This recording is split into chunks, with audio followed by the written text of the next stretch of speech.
Hello and welcome back to another Slay the Spire stream. I'm your host, Vegetablebread, and we're going to be continuing our Watcher win streak project.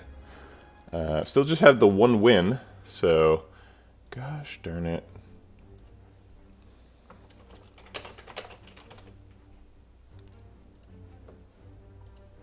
Alright, now it says Slay the Spire. I've done that like 3 times, where I like start with the wrong game tag, and 2 of the 3 times, Baylor has come in and said, hey, you're shooting out of the wrong name. It's like Baylor's just watching out for me. Hey, Sir Artemal. Is it again down to 0? It is down to 0, yeah, we lost yesterday. We actually lost in Act 2 yesterday. Alright, everybody think thoughts about, like, Pandora's Box, and Black Star, and, like, Curse Key, or Snecko Eye, or Runic Pyramid. Think good thoughts. Think thoughts about good boss relic swaps, okay? I need good vibes. I want no more ectoplasm, okay? I'm putting this on you, Sir Animal. If I get ectoplasm, I'm gonna time you out for 5 minutes. Alright, not ectoplasm. Sir Animal safe. Sozu is still not amazing, but... Ooh, Fusion Hammer. Yeah, that's a good thought. Thanks for doing that. I appreciate it. We got 3 fights, and then a fire, and an elite, and a fire, and an elite, and 3 elites. Why am I in trouble for it? You know why. See? That's why. We could do the Mega Elite, but then we'd only get 2 elites in the act. And I think we want 3, so we're definitely going to go here first. Either way we're getting there, we're getting fire before it. There's actually a couple of 3 fight paths to get there too. This is a 3 fight path, and so is this. This one gets a slightly earlier question mark, so in case it is Golden Idol, we'll go on the left path. A Cultiste. Gadzooks. How many bad relics are there now that we have Sozu? Some. Toy Ornithopter, Potion Belt, Sacred Bark, and White Beast Statue. So 4. Cauldron, I suppose. Cauldron's a shop relic, though. You never are offered a cauldron for free. These are not attacks.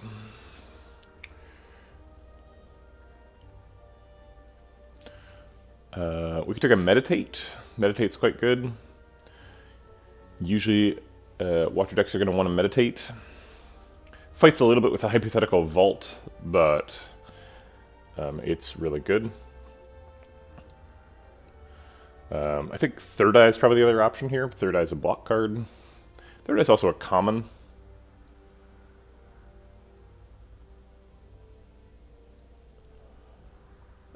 Does being a 4 energy deck change the calculus here?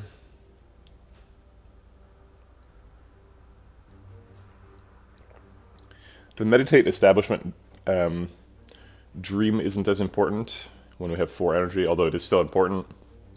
Just means we would need more card draw.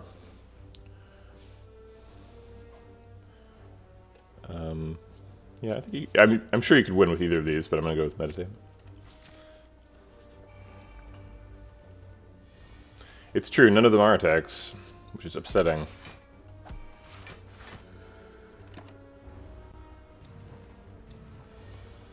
Wow. What a bunch of rude lice.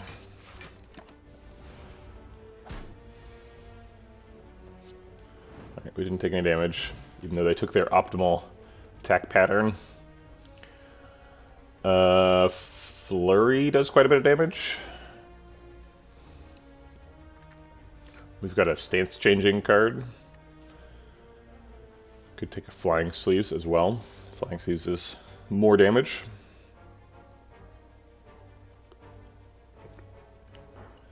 Flying Sleeves gives us a little side quest to do before we wake up. Hey, wait a minute. Did we just get a question mark fight? Our very first question mark is a fight. Isn't that like a 1% chance?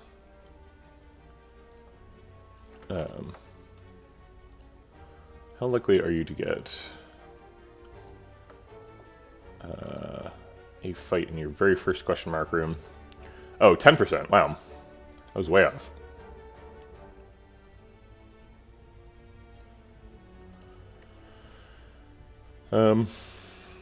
Flurry doesn't go great with Sozu. Flurry is also just, like, not an amazing card. But it's good with Talk to the Hand.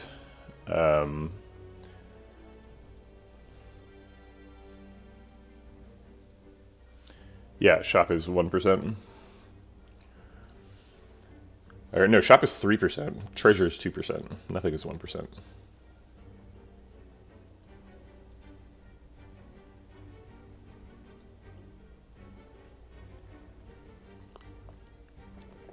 Huh. If you have the Deadly Events modifier, the chance of finding an elite is 10%.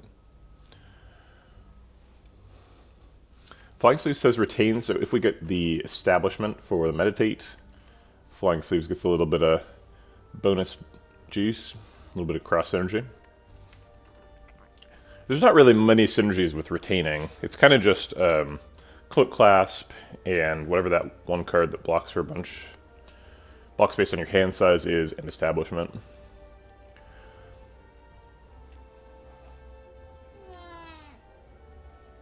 Good point, Coconut. Oh, nobody turned your heating pad on. You're so neglected by society.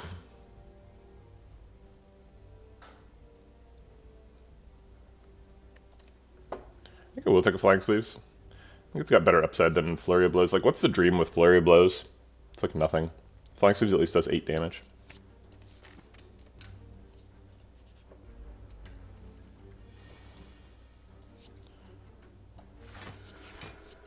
Okay, block out. Get a strike in.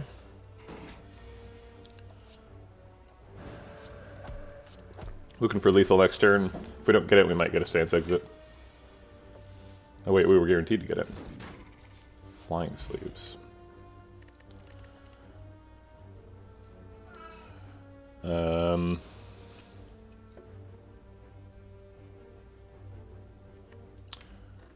I mean, yeah.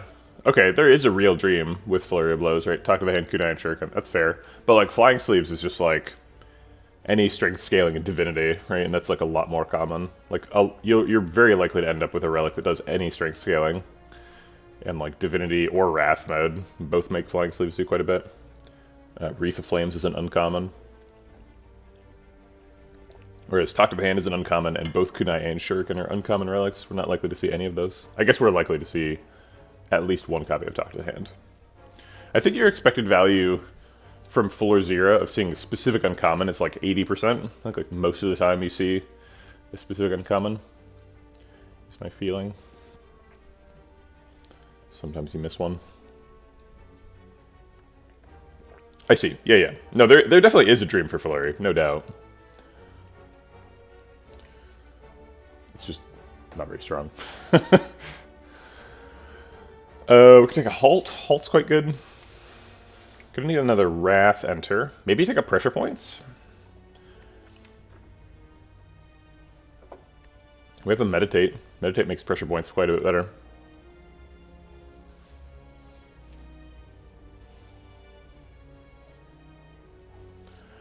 Bad part about Pressure Points is it's bad in Act 1 Elites, it's bad against Grummelnob, it's bad against Sentries. It's actually pretty good against Lagavulin.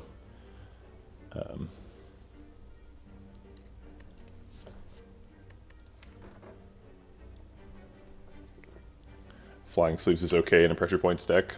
You don't have to redraw it, at least.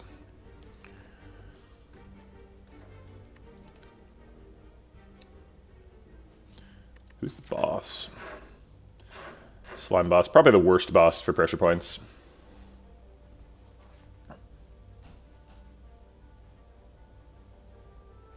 Pressure Points, Talk to the Hand, Sadistic Nature. Sir Ardenwell, that might be the worst, like, 3 cards that clearly do interact with each other in, like, the worst possible way. It's like, the payoff is so minimal. Wee, Talk to the Hands. 3 damage.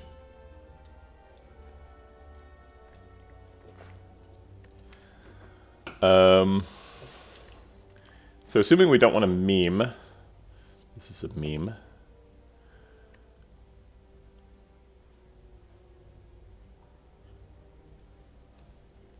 I mean, Sadistic Nature is actually pretty good on Watcher, but you're going to want Wave of the Hand, right? Like, Wave of the Hand is the shit.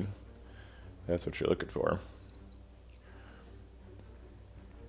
Now, if you're talking Talk to the Hand, Wave of the Hand, Sadistic Nature, I'm on board.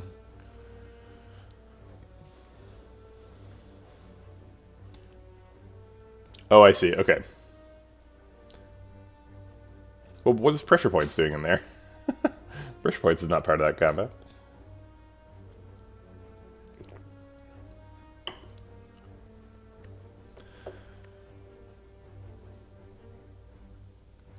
I don't think I've ever actually done Wave of the Hand Sadistic Nature. I know I know that it should work, right? But I don't think I've ever actually done it.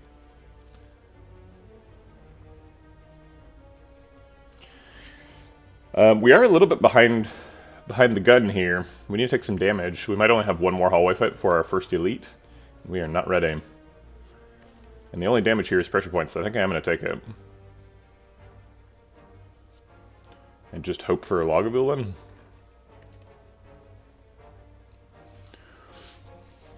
Yuck.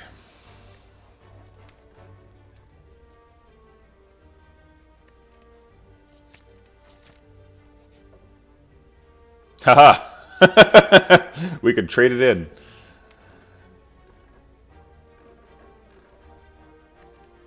$56 gold is pretty cheap. So this is a situation where now we have to pay 56 gold for our pressure points. Because we're taking the relic. Either one of these is way better than skip. So it's pay 56 gold for pressure points, or sell a pressure points for 56 gold, basically.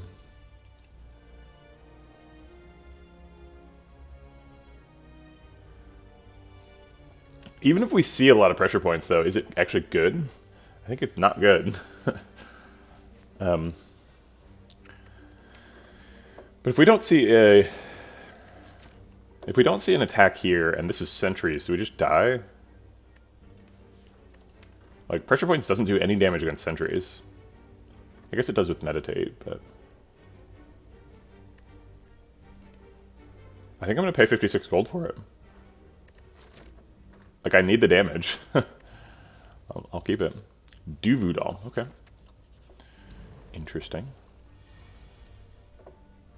Vigilance blocks out, play the strikes, and keep the flying sleeves for when we enter Wrath mode.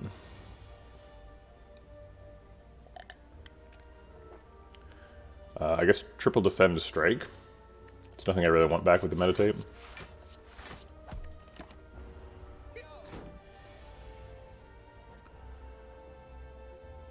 Eruption, flying sleeves, 7 plus, I'll assume this is 6 times 2, so 12, 19, 29, 37, should be good. Equilibrium plus a set. Wait, what does Equilibrium do?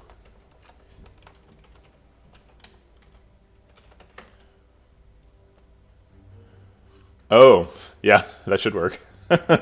Yeah, the defect card. I believe this is lethal. If it's not lethal, I'm restarting the fight. Okay.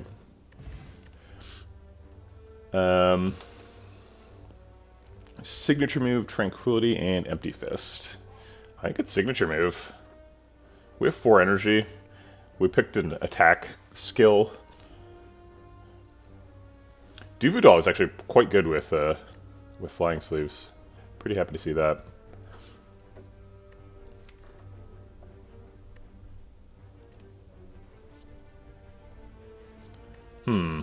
Pressure point signature move is a weird combo.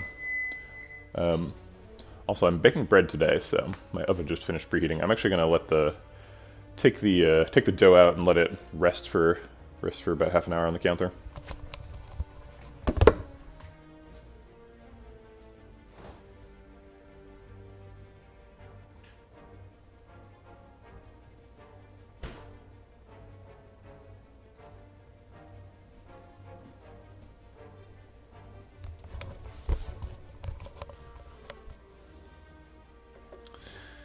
Yeah, if I take signature move and pressure points, I feel like I'm memeing. Like, I feel like I got led by the nose into this meme. Like, it's the right thing to do, but also it's so bad.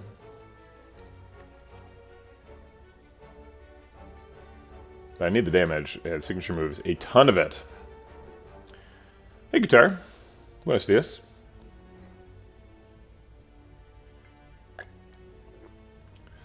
Wie geht's es Ihnen?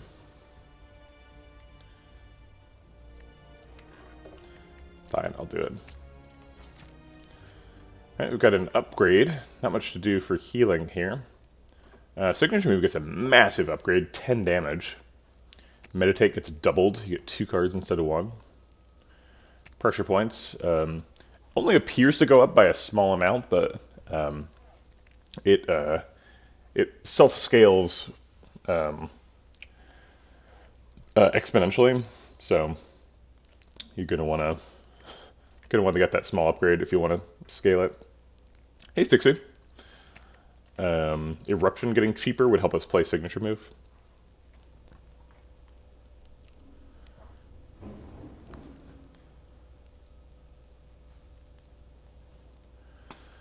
I think I'm gonna go for the signature move. 10 extra damage is a ton. If we can get that casted, that kills a sentry mostly by itself. And we're mostly worried about sentries. Alright, great. I'll go on. I think we just hold the flying sleeves. We're going to want to wake him up in calm with a pressure points meditate. Or, you know, eruption signature move. I'd take that too.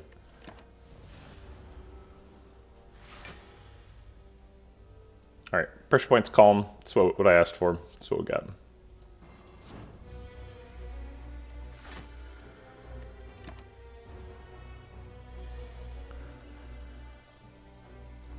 We're going to meditate back the pressure points. And then what, like, triple defend? Yeah, I suppose so.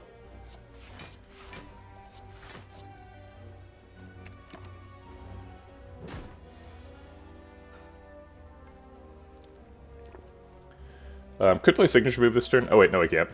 5 energy worth of attacks. So we'll keep defending. Maybe I should play Flying Sleeves. Flying Sleeves does more damage than Strike, and if we get it out of hand, we might actually be able to play Signature Move at some point. But I guess that's not happening soon, so I'll try and line up Flying Sleeves with Eruption next turn. Alright.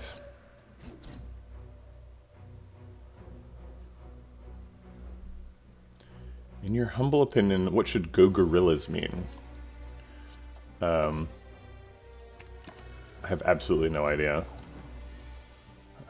Well, in that context, clearly it means you're going to act like animals, right?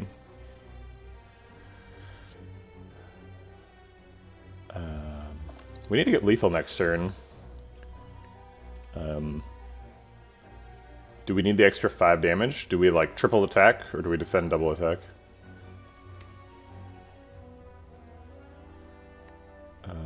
If we draw Eruption, Strike, and Signature Move, do we play them all? Eruption leaves us with 4 energy. Yeah, we do play them all. So we basically just have to draw Signature Move next turn. Eruption Flying Sleeves is going to do 7 plus 12. 7 plus 12 is 19. And then Strike would do 10, so that would also be lethal. Just Eruption Strike. So a lot of outs for next turn. I don't think we need the extra damage right now. Ooh, we missed them all. Wow. Well, we can't miss lethal next turn, so we'll just take as much block as we can.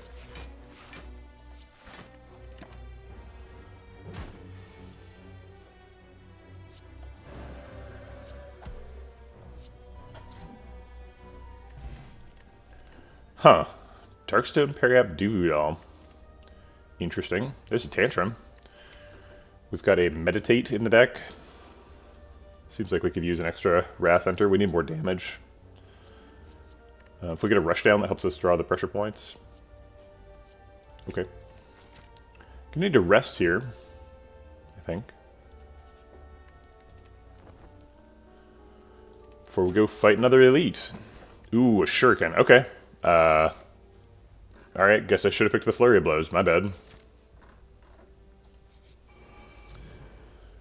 Here we are fighting sentries. Once again. I think it's Eruption on this guy and then Vigilance. If we draw a signature move, I want to kill somebody for 40. So I might as well hit the high health one. Be slightly more damage efficient. I don't think there's any world where we get lethal that isn't signature move based. So I don't think there's any point in eruptioning the back guy.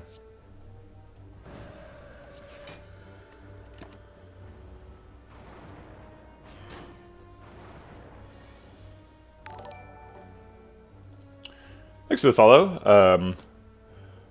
Lunar eats XQC food today. XQC. What is XQC? I don't know. Your username is a puzzle, and I haven't figured it out. Probably want to pressure points meditate this turn.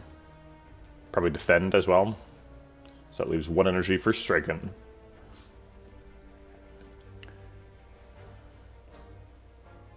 I see. I knew it was like a game thing. Okay. Well, there you go. I think we're going to pressure points this middle guy. I think he's the next target after he dives to signature move next turn. Oh gosh. In order to kill him with signature move next turn, we have to be in Wrath mode. So this is going to do 9 plus 16 plus 12. 9 plus 16 is 25, plus 12 is 37? Wait, yeah, 25, 37. So if we do just 2 damage to this guy, he's dead next turn to stuff. And then we signature move down this guy. So we actually just need to strike him. And then we'll pressure points this one. And then defend meditate. It seems like all of our energy is accounted for next turn.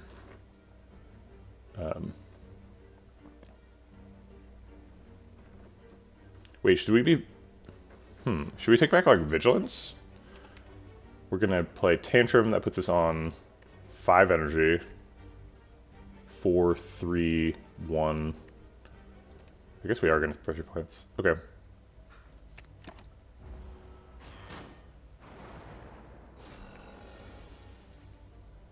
We didn't draw the Tantrum, which is actually kind of a good thing, because now we don't have to play it.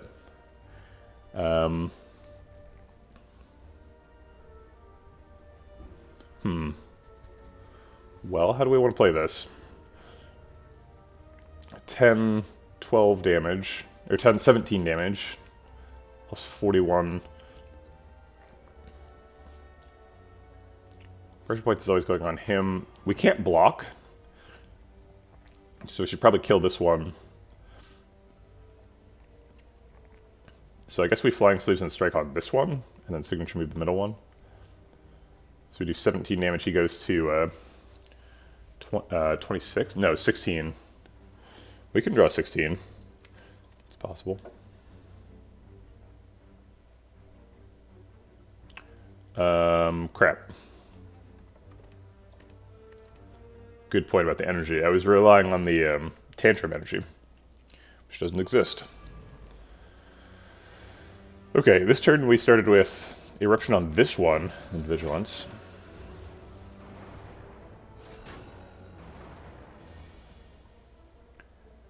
And then, what did we do? We did 1 strike on this one. And then we defend, pressure pointed that one, and meditated. God, this is such a weird start. Why did we do all this stuff? And then we didn't draw Eruption. And now we don't have enough energy to play pressure points. We have to do Flying Sleeve Strike signature move. So I think that simplifies it. So we'll just Flying Sleeve Strike on this one, and then signature move that one.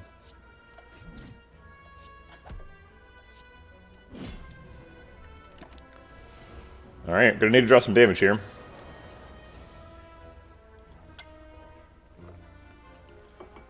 Wow, we did. Is this lethal? It is, wow. Holy crap.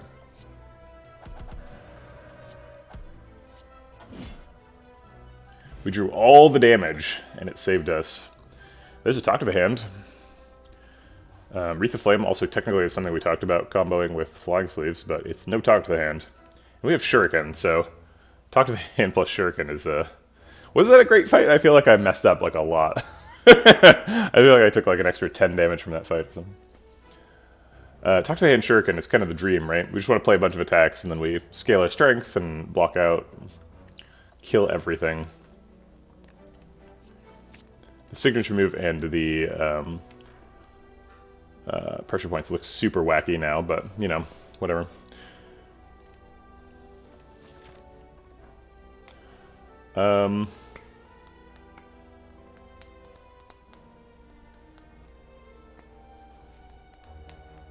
That's true. More curses and, like, cut-through hates and stuff. Gosh. We are at 24 health.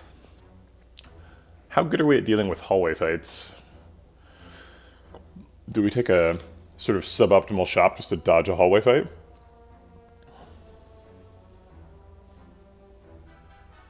No, I don't think we do.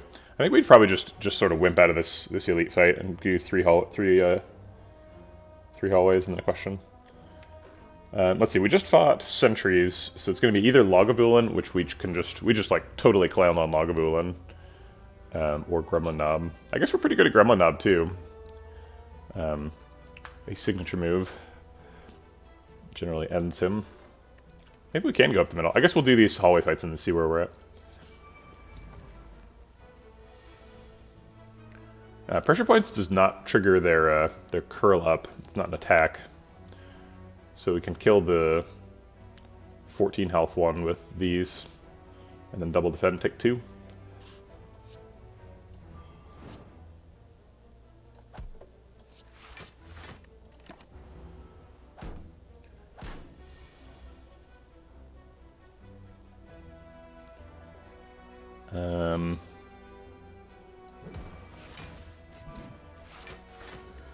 Guess that's the line.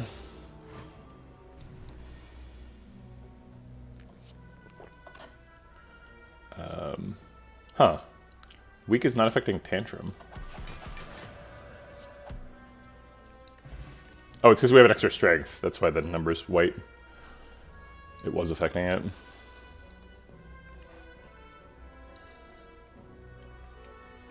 Take a second meditate. In a Tantrum deck, we've got plenty of Wrath Enters. So the question is really just, do we want to meditate or not? I think we do, right? We still have a pressure points. We can meditate back signature move. Eventually, this will be good for triggering Flurry of Blows. We don't really want to draw 2 meditates in the same hand, which is a bit of a risk now, since we're such a small deck size currently. But if we get them both upgraded, we can meditate our other meditate and the pressure points, and then pressure points every turn. Which is pretty dope. Okay.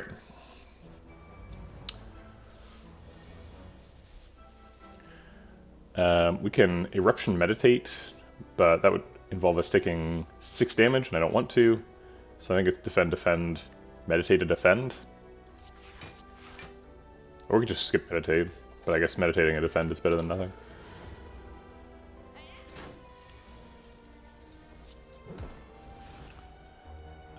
Strike, Defend, doesn't quite block out. I think we want to block all the way out here. I think we have plenty of damage, so I'm going to double Defend Strike. Should kill him in time.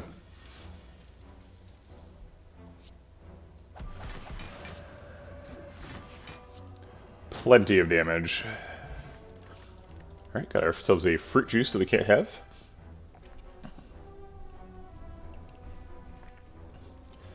I don't think we need either of these, weirdly. I think we got a pretty good balance. 2 Meditates and a Vigilance versus Tantrum and Eruption.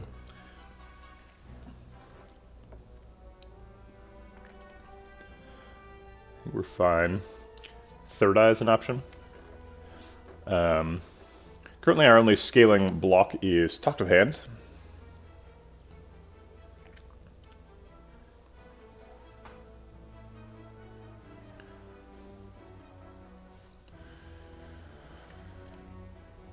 I don't think Third Eye is really good here. Alright, well, I think we're pretty good health. I think we're going to fight an elite. I think it's worth it. It's one of the 2 easier ones. It can't be sentries, so might as well take the payoff. It's Grimonom.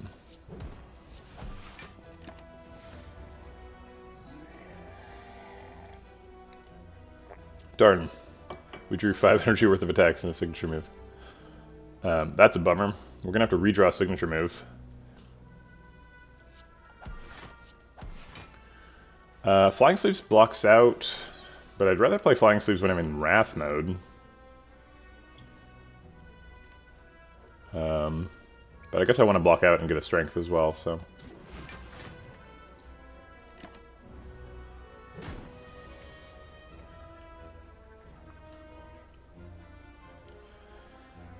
So we're setting up for lethal next turn with signature move, right? So it's like Strike, Vigilance, Meditate.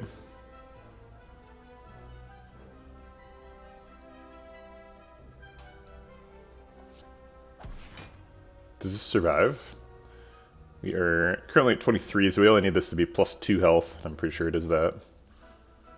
Oh wait, no, we need it to be more than that, because we need to offset Meditate. Well, there's no better way to block, so... Wait, I guess we could just skip Meditate, right? Yeah, because he gets 4 then 5, so Meditate, Vigilance, Meditate is minus 1 health, which would mean we die. So I'd have to just Vigilance and hope.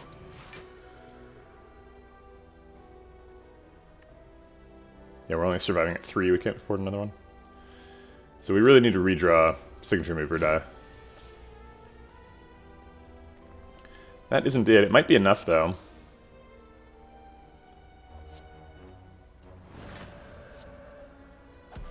Yeah, cool. Gambling chip, that's a nice relic. Deus Ex Machina.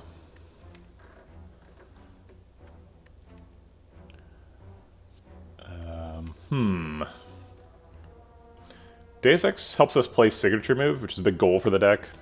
Having a little bit extra energy helps us get Shuriken procs on awkward turns.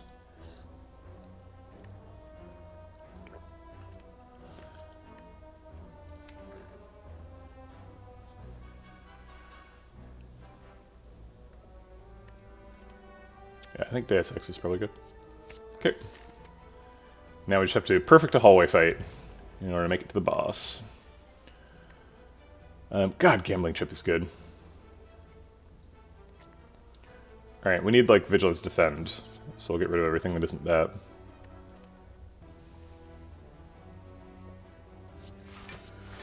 And we'll develop Talk to the Hand.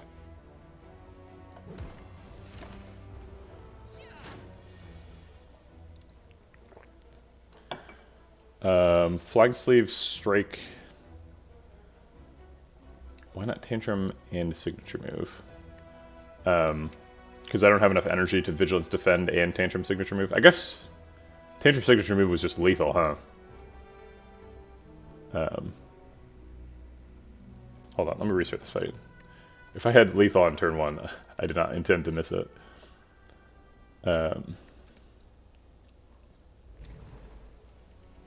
Yeah, we clearly did have lethal, so we'll just get rid of the Strike. Actually, no, I'll keep the Strike, because this is guaranteed, and if I get rid of the Strike, it's no longer guaranteed. And Insbana's got it. I didn't have enough Bloodlust.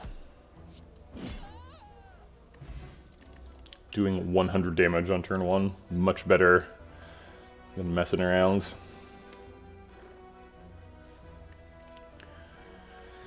Just Lucky helps us proc Shuriken and Talk to the Hand. Also helps us Scry. So if we get a Weave, that would also help proc Shuriken and Talk to the Hand. We have some strength scaling, so Just Lucky benefits from that.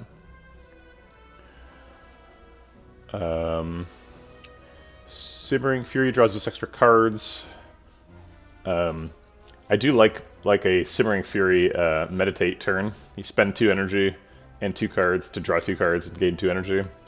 And you end up ending your turn in Calm and then starting your turn in Wrath, which is like exactly what you want. It's kind of expensive.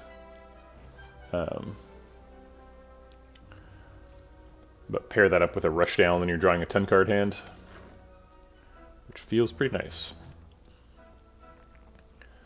I'm gonna put my bread in the oven. Maybe this is a like water pick. Like water also works pretty well here with meditate.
Okay. I forgot to put the baking tag on today's stream. I'm gonna put that on now, just in case anybody's wondering.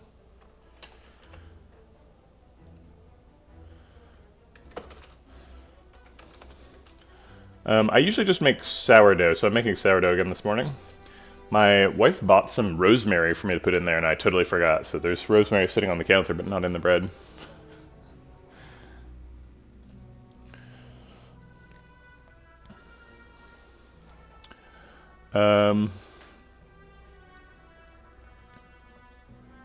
Yeah, it should be good. I'm not sure. So I've been intentionally like slowing down the starter, and I think I don't know. I think I like overproofed it a little bit. I think it's not going to rise super nicely. It's tricky to. The slower the starter is, the less consistent the rise will be. So like if you're feeding your starter every day, then it's gonna like rise like clockwork, and you can get the timing down. But if you're starving your starter, then it's kind of hard to tell when it's gonna kick on. I also just like abandoned it for an hour during the stretch and folds, so it collapsed a little bit then. That should be a good bread still. That's the thing about making sourdoughs. It's like there's so many variables. Your like inoculation percentage, and how much salt you're putting in, and there's so many variables. But you always end up with delicious bread. There's like basically no way to mess it up. It's really not intimidating. There's like a lot of different things you could do, but like getting success is like a mega low bar. You can walk over that bar. If you just combine equal parts flour, water, wait for a while, put some salt in there, and bake it, you get sourdough. It's really, really easy.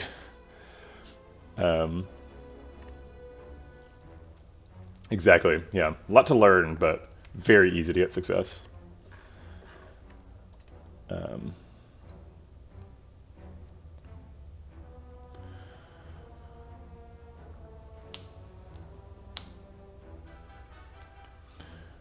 I do love me some Just Lucky. Just Lucky with a shuriken makes a lot of sense, I think. Let me go ahead and throw that in there. We also have like a signature move, so if we're drawing a zero cost attack, that helps us play signature move a lot. Alright, we survived our hallway fight. Seems like we should rest here. We're still going to want to split Slime Boss before he attacks. We don't really want to do any of this business on turn 1, so I'll just keep the strike. Alright, we got a Shuriken proc. I guess that's all I can ask for. Eruption's good next turn.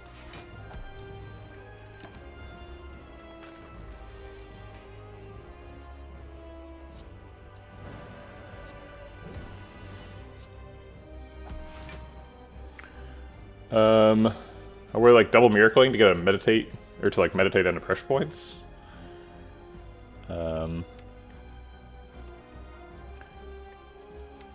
If we miracle meditate, we're probably taking back like strike. If we double miracle, we do pressure points, meditate. Pressure points, pressure points, meditate pressure points does 24 damage. Because it does 8 and then 16. Seems like the real star of the show is signature move next turn, though. So we do want to at least meditate so that we have enough energy to like tantrum signature move.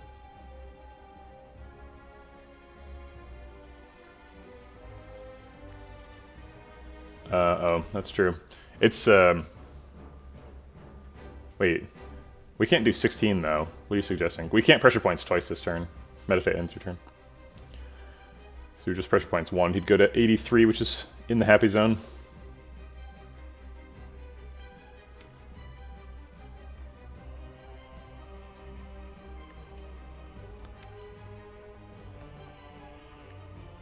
I think I'm just going to meditate a strike. Oh, I see what you mean. Yeah. No, this would be our first pressure points of the fight. If I meditate a strike, do I ever fail to go off next turn? If I draw a strike, flying sleeve, signature move, yes, and no tantrum. So I don't want to do that.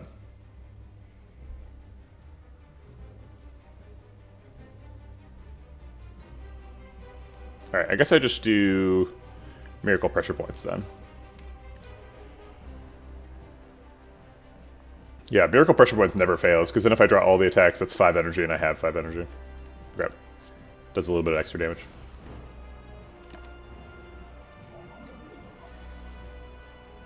And by never fails, I mean never fails if you draw a signature move. I guess this isn't really a failure, right? This is just not as good of a split as we could have gotten.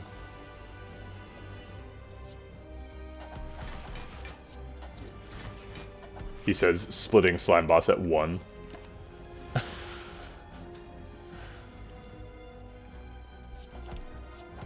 Good fight. I guess we could have taken an upgrade. Watcher.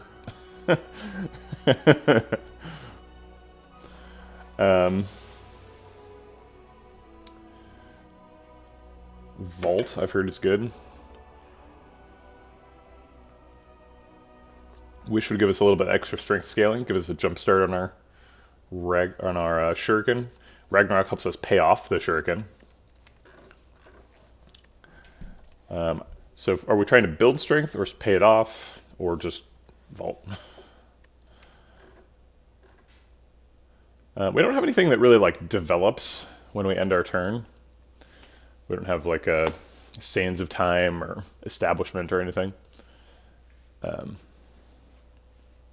don't even have any counting defensive relics, like Incense Burner, which you can manipulate with Vault. Vault is just super good though, right? If I'm looking back at this run and saying, well, we died to Time Lord because we didn't pick that Vault, I want to pick Vault now. Although, if we pick Ragnarok, like that's a very dense card against Time Lord. Ragnarok does a lot. I feel like if we pick Vault, our new like side quest is going to be proc Shuriken and play Vault. Like that's what we're going to want to do on our Vault turn, which seems pretty possible.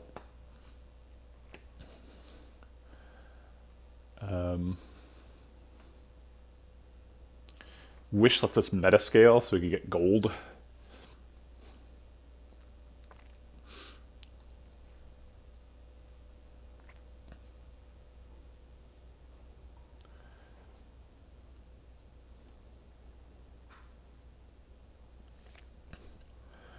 feel like these are all pretty good. They're all three cost Watcher rares.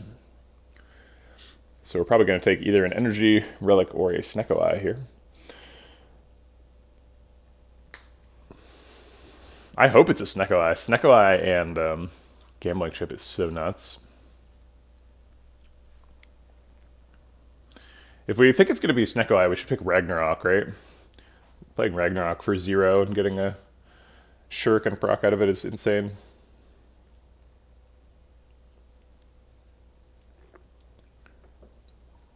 but I think it's probably Vault.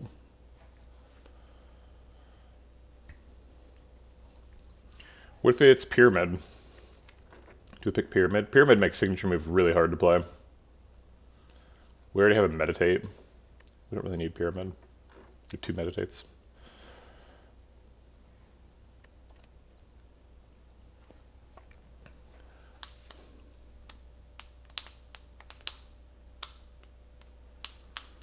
Ragnarok is the most synergetic with the Relic Bar, right? We've got a Duvu and a Shuriken for Ragnarok. But Ragnarok makes signature move really difficult to pull off. And signature moves already are like big, chonky attack. We don't really need Ragnarok yet. Eventually we'll need more than one big chonky attack. Ragnarok is good if we get Necronomicon. This deck super wants Necronomicon.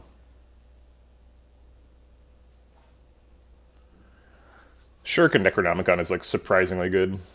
You just stack your deck full of expensive attacks and you still get Shuriken procs.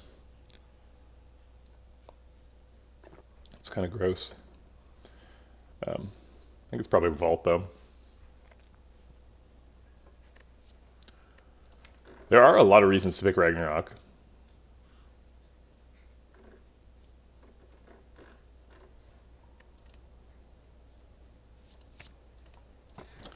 All right, Pandora's Box. We don't have any eggs, but Pandora's Box is still just super good. Fusion Hammer is what Anand's Bono was thinking about at the beginning of the game. Could take that. It would cost us some pretty important upgrades. Meditates, Talk to the Hand, Vault, Pressure Points, Deus Ex Machina, Eruption. We're probably not doing that. Calling Bell would give us a Curse for Duvudon, gives us an extra strength. Potentially gives us like a Vajra as well, 2 strength.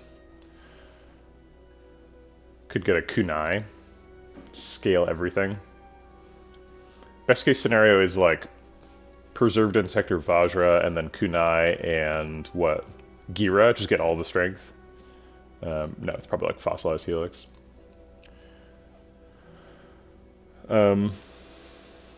That's pretty good. What's the worst case scenario? I mean, we've already got Darkstone Periapt, right? So like it can't be too bad. We have a ton of Curse Synergy. Get some max HP. Calling Bell is one of the few opportunities in the run for us to take like a guaranteed curse that doesn't do anything bad.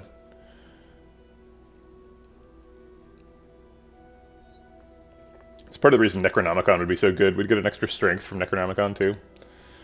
God, Necronomicon would be insane in this deck.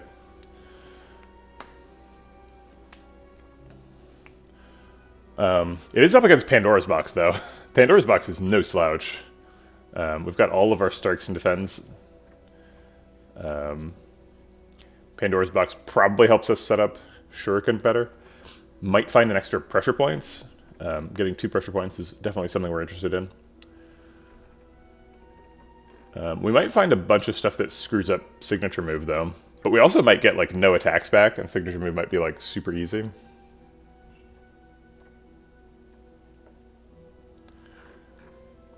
Yeah, it's true. Pandora's Box is, like, extremely high variance, right? Normally I think of Calling Bell as being very high variance as well, because the best case Calling Bell is, like, really super good. But Pandora's Box is even higher variance.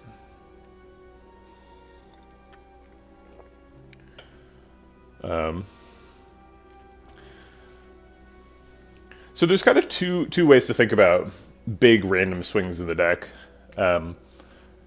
It's like, how swingy are they? And like, how much do we need to get the best result, right? So like, if you have a random event that's like not super random, but it's always good for you, and it always puts you into the like, I'm winning the game now camp, then like, that's great. But like, usually you're like, some results help you win the game and some results will make you lose. And I think Pandora's Box overlaps the make you lose camp a little bit. I don't know if there's any Calling Bell that makes us lose, right? Because we're guaranteed to get the curse. So we're like, the worst case scenario is we get a Vajra, right? And like, we already have Darkstone Periapt, so the worst common is like Juzu Bracelet. And like Juzu Bracelet kind of helps us get like Necronomicon in Act 2 or like Bites or something.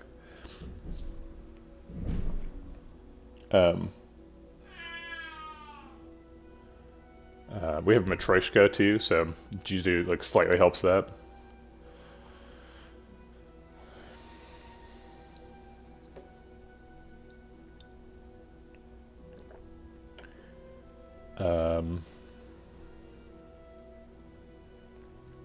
Pandora's Box can just be insane though, right? Like Pandora's Box, the best case scenario is like you find 3 Talk to the Hands and like a Rushdown or 2 Rushdowns and whatever, you know.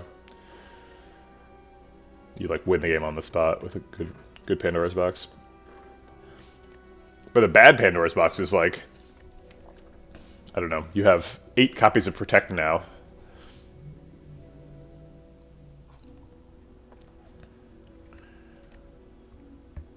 Good luck drawing a hand.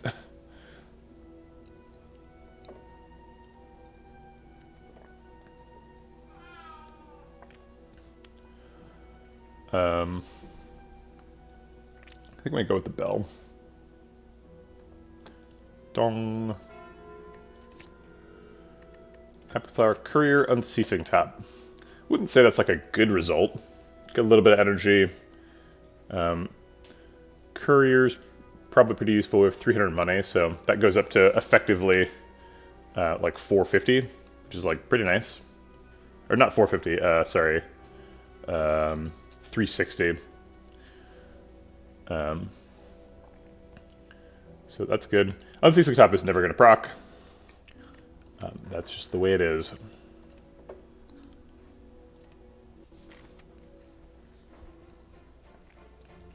Probably want to go to a shop and as many question marks as we can find. Unfortunately, the shops and the question marks are on different routes. Maybe we go this route. Get these 3 question marks and that shop later. A couple more question marks late in the act. 2 elites.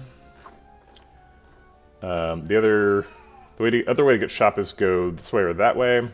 That's a lot of hallway fights, but then there is a fire before the elite. It's also a 2 elite act. Forces us into a second shop as well. I guess we could dodge it, but that's just a lot of hallway fights and no question marks, which is lame. If we go right, we could get a question mark there and an early shop. But we have to fight a Mega Elite. Lots of question marks late, though. So it's a 2 elite act no matter what. That's our limit. I think I like the left path. It's more likely to get us Necronomicon. Actually, is it? 1, 2, 3, 4, 5. 1, 2, 3, 4. Yeah, no, 5. They're both 5 question marks. I'm afraid about this Mega Elite killing us, I think is the thing. Yeah, we're going to a shop either way, so it's either this shop or that shop. Probably that shop at this point. Yeah, we have 303 gold, but we also have Courier, so it's actually slightly more than that.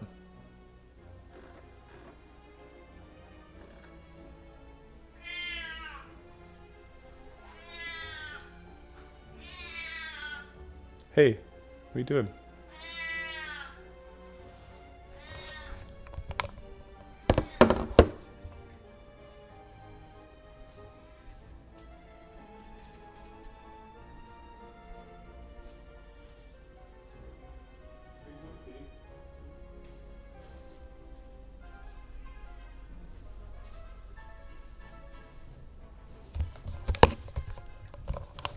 I have no idea what she was mad about. I was trying to prevent her from disrupting my wife's meeting, but I failed. She ran up the stairs. Alright, let's take the question marks, try and find the book. Talk to the Hand's useless in this fight. Meditate Tantrum looks pretty dope. And it strikes.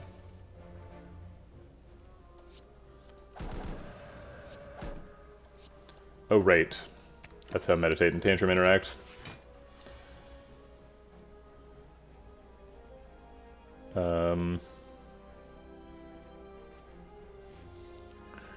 Is it just like Strike Vault?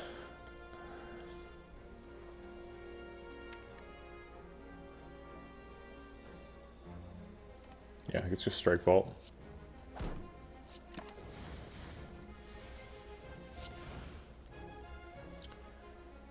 Is this lethal? Yes, it is. Don't care. Bonk. Prostrate, Mental Fortress, Evaluate. Definitely not taking an Evaluate. I don't think I like Mental Fortress either. Prostrate would be our first Divinity card. Divinity helps make signature move do 120 damage. Doesn't seem good. Does say plus on it. Would we take Fasting if we found it? I guess that we have an Unceasing top, so maybe Prostrate is good. Just try and take a bunch of zero cost stuff. We have too many curses for that to be good, though. We need Blue Key. And even then, you need like Blue Key and Medical Kit, which is the problem with Unceasing top. It's true, it says plus on it. I don't think helping Unceasing top is ever something we're going to talk about again. I think helping Unceasing top is like optimizing for something that'll get us killed. Doesn't do anything. Draws like one card, and then you're like, oh right, Unceasing top is terrible. Need to go change my oven temperature. Be right back.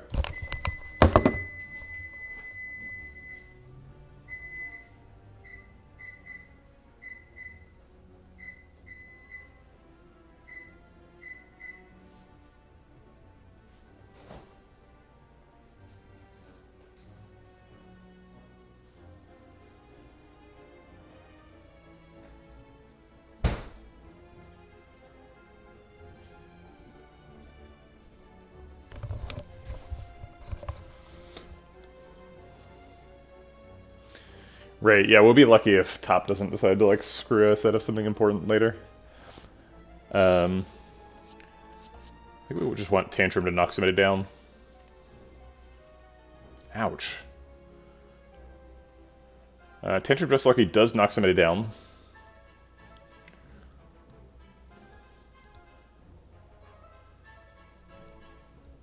This is a problem with having so many curses. Just Lucky Defend blocks for more. Yeah, we did not win yesterday, Miranda. Sorry. We had a stream where we were 1-3, but then we lost that stream, so.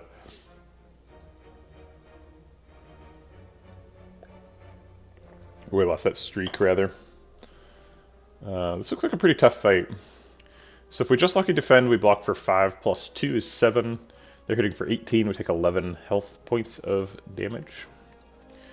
If we Tantrum Just Lucky, we knock one down, but the other ones hit for twice as much. So they hit for 12. I guess 12 is... no, they hit for 24. There we go. So 24 is more than 18, so we probably shouldn't play Tantrum. Okay. Talk to the hand's good.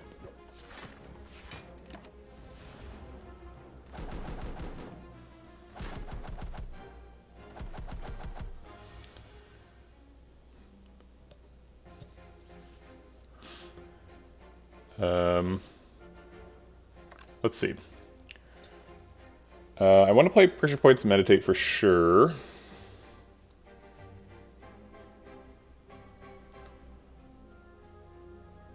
Pressure Points Meditate, probably like Defend and Talk to the hand. Okay.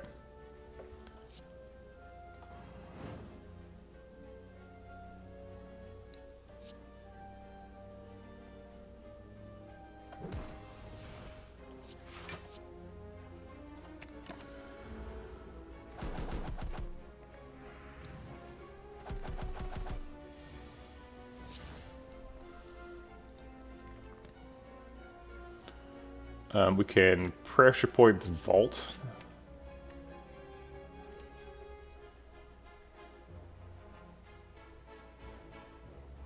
Pressure Points Strike Vault makes a lot of sense.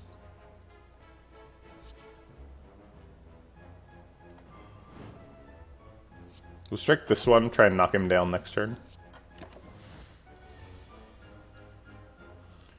Eruption Flying Sleeves knocks him down. Signature move kills him. Strike kills him.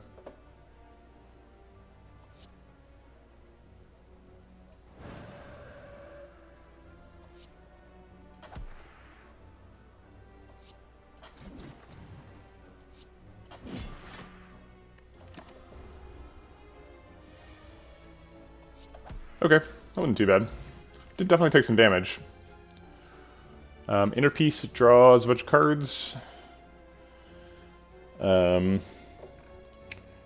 I don't think we want that. Consecrate would be our first access to AoE if you don't count pressure points, and pressure points probably shouldn't count.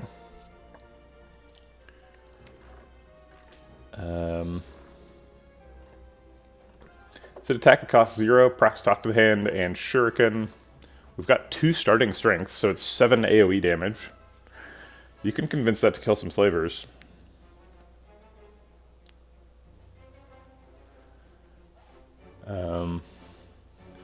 Maybe we do take Inner Peace.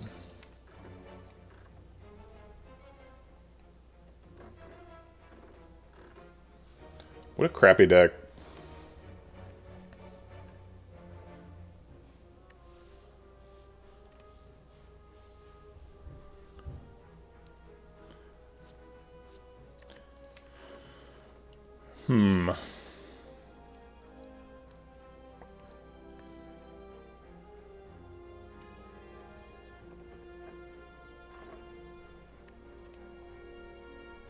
Inner Peace says plus on it. Alright, I'll go for the Inner Peace. Were we going to this shop? No, we were going to this shop. Alright, begin the question marks.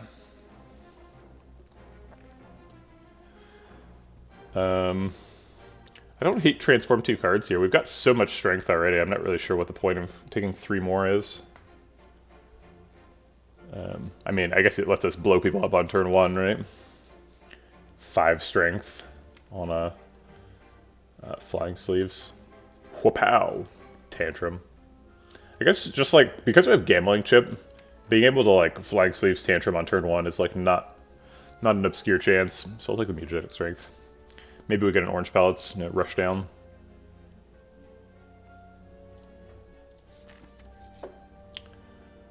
Bites. We have 4 strikes, so it doesn't increase the deck size by much, just increases it by 1. When you get Maw-Bank, how does it change your approach to the game, if at all? It depends on when you get it and what the pathing looks like. So it's hard to summarize. Obviously, it does change the game, for sure. So like going to shops is already bad if you don't have enough gold, and so Maw-Bank sort of increases that bias.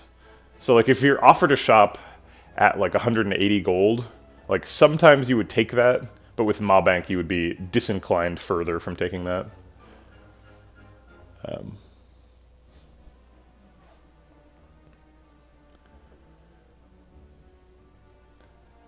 This increases the density of attacks in the deck very slightly, which makes Signature Move a little bit worse. But it also lets us heal when we punch people. I'm not like trying to get a tremendous amount of value out of Maw-Bank most of the time. We can take a question mark or a fire. What would we do with the fire? Probably upgrade Talk to the Hand. Seems like upgrading Talk to the Hand is probably better than whatever's happening at this question mark. I would still love to get the book.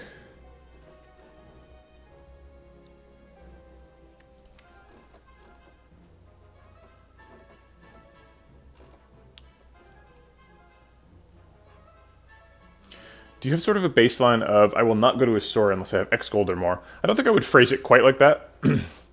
That's a very, very hard-line approach. Sometimes I'll go to a shop with like 60 gold to try and buy a potion to like survive, if that's necessary. But generally, yeah, I don't consider going to a shop to be efficient unless I have at least 180 gold. Usually there's a shop relic that you're looking for, and 180 gold is the maximum cost for a shop relic. So if you see your orange pellets, that's like a run-defining shop relic for you. 180 gold is sort of the baseline. On the other hand, 180 gold is still kind of low. I prefer to be in the sort of like 300 to 500 range. Because you have to waste a floor going to a shop, right? And you want it to be a floor where you get much stronger, rather than a floor you kind of waste time. I think I'm going to take the fight. I want the extra fire. There's so many upgrades we need. Eruption, Tantrum, Talk to the Hand, Desex, Vault, all the bites, pressure points. Probably just removing pressure points from the deck at next opportunity, but I'll still talk about it.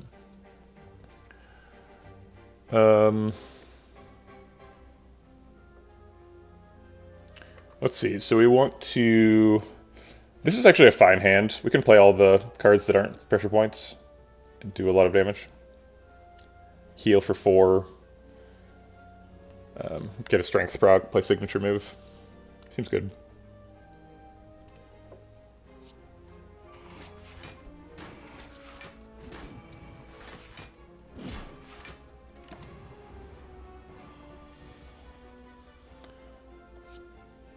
This is not lethal.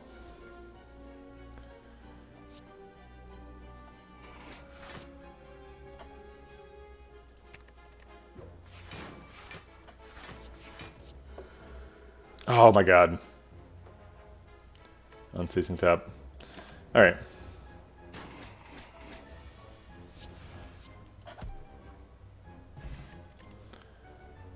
Battle him plus. No.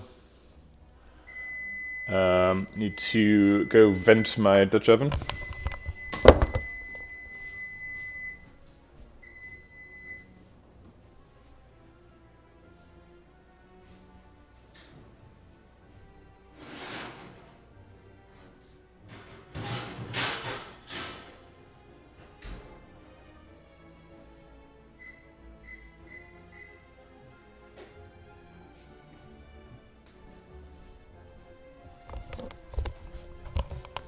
Yeah, pretty disappointing oven spring on that one. Not very exciting. Piece of bread.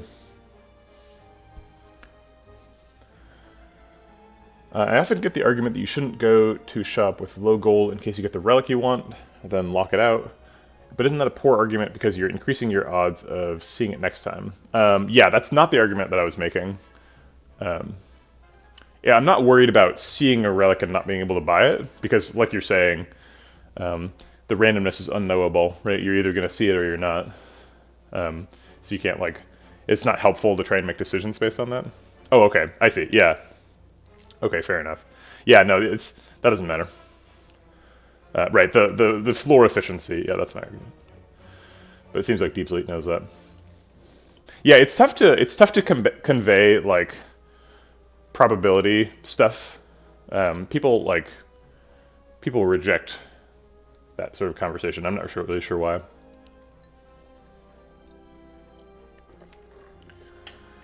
Okay, I think we're skipping all these. Just Lucky's probably closest with the shuriken and such. And the unceasing tap that just triggered. I think 34 is enough. We get to upgrade Talk to the Hand. Or Vault. I'll upgrade Talk to the Hand.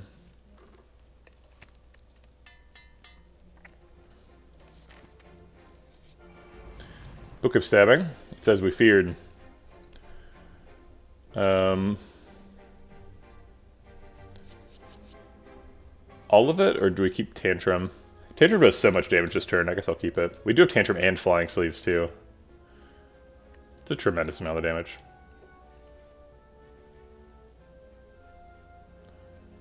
But we didn't draw an exit. So we can just go ham here and take 28 damage. What does going ham look like? We do 14 and then we do 16 times 3. 16 times 3 is 48. 48 plus 14 is 62. Plus 18 times 2, which is 36. Crap, I totally forgot. Was this 62? This is 16 times 3, which is, yeah, so 62. 62 plus 36 is 98 plus 24. 98 plus 24. So we're like killing him next turn if we do that. We take some damage, but I think it's worth it. And then we're just resting next floor. I guess we've got 2 fires coming out, so we'll rest one of them. Alright.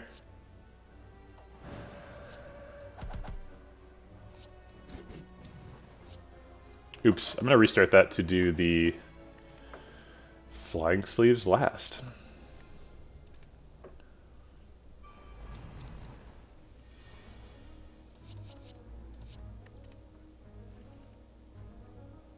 Actually, wait, we want to do... Wait, what happened? Oh, I kept the flying sleeves last time. Durr.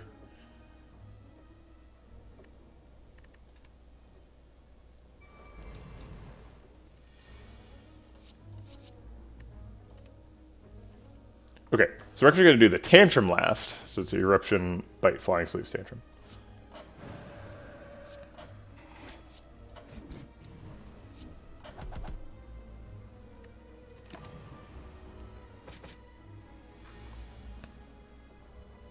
Please don't hurt me, mean Mr. Book.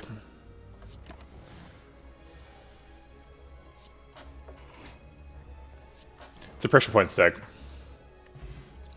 Got a lizard tail.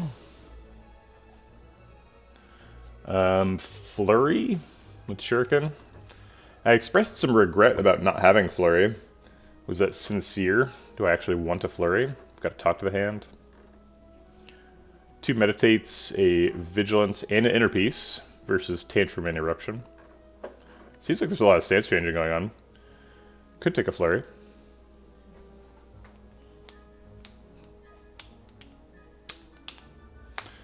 I mean, it wasn't casual. We were definitely aware we were taking 28, but, you know.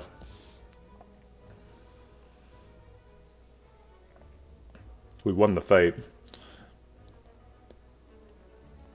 I think I will take a flurry.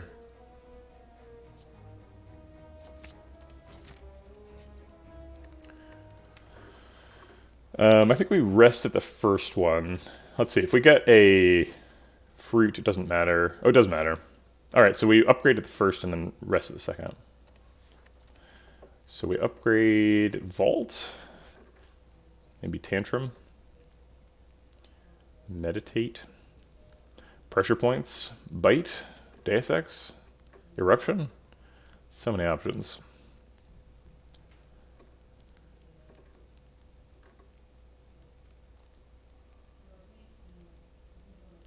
Meditate has not been an all-star. It seems like Tantrum is the deck. So let's upgrade the Tantrum. We got a bunch of strength scaling, so paying that off in additional time seems super good. Ooh, we did get a pair. I even called out specifically pair. Alright, so now we rest for extra value. Easy. Alright, finally get to pay off that gold. There's a fossilized helix and a talk to the hand. And wave of the hand. And we can afford it all. What about lessons learned? Probably shouldn't be skipping that super easy. We have a ton of upgrades we need. Oh, we can't actually afford that all. If we buy fossilized helix, we've only got 106 left.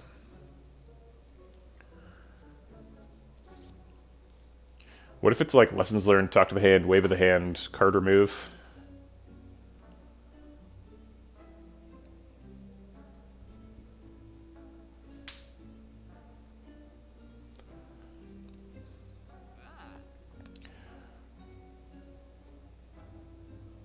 Can we afford Frozen Eye if we're doing that?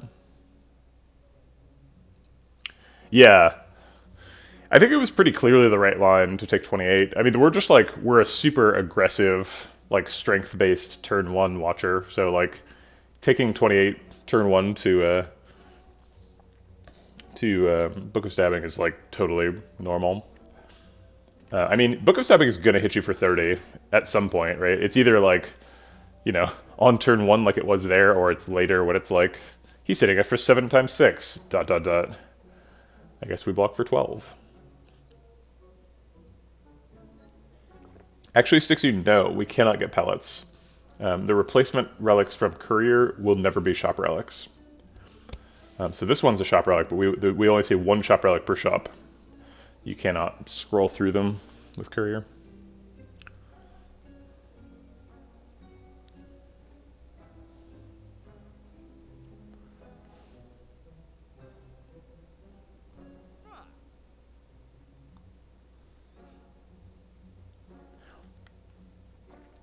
Yeah, it's kind of a shame.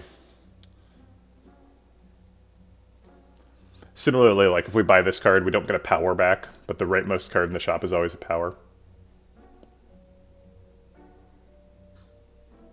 At least I don't believe we get a power back.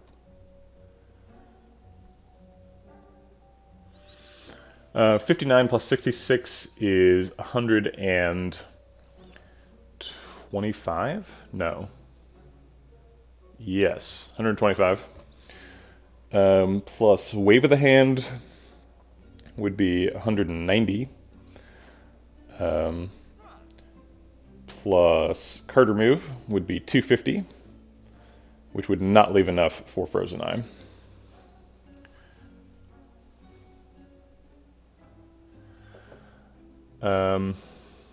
Yeah, it's true. We have no powers in the deck, so consistently triggering them is not currently an option. If we got pellets, we would have to find some powers. Probably Rushdown would be what we're looking for. We have Gambling Chip and Mutagenic Strength, so orange pellets would be game breaking for this deck in particular, because we can just keep the 3 strength if we're able to pellets on 1. Pellets is always good though, because if you can pellets on 2 against the heart, you can purge the vulnerable.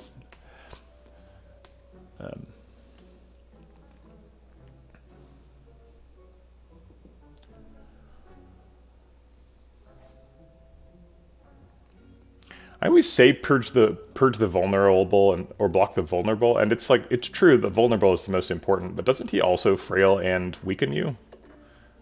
Orange pellets does all of those things. Yeah, vulnerable, weak, and frail.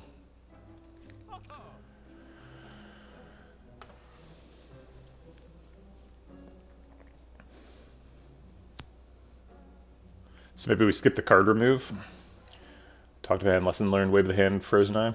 Frozen Eye is quite good with lessons learned. You get to plan your lesson. We don't get a ton of value out of Frozen Eye.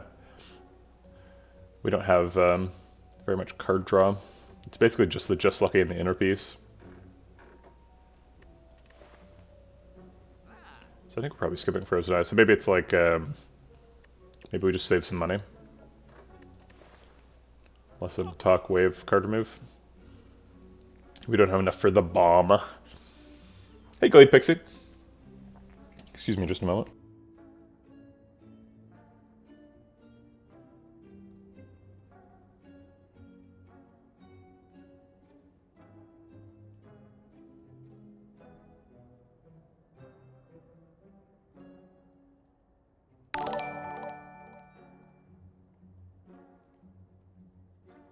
Thanks for the subscription, Glade Pixie. Appreciate the support. Thanks for loafing around. Oh man, great point. Frozen Eye with Gambling Chip. I did not consider that. So we actually do have a lot of card draw. It's all on turn 1. Okay, that's way better than card remove. I don't even know what I would be card removing. Like I'd bite. It's not amazing. Okay, so it's this then. Should have gone slower on that because wheel kick is an option, but I don't think it changes the line. Maybe conclude card remove over Frozen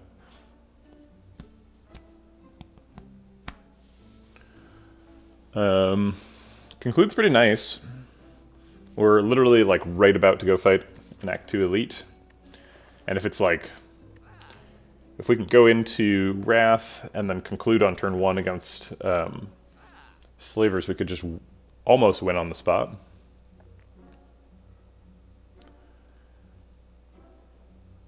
You say Frozen Eye gives me a lot of control. I mean, it gives us quite a bit of power on turn 1.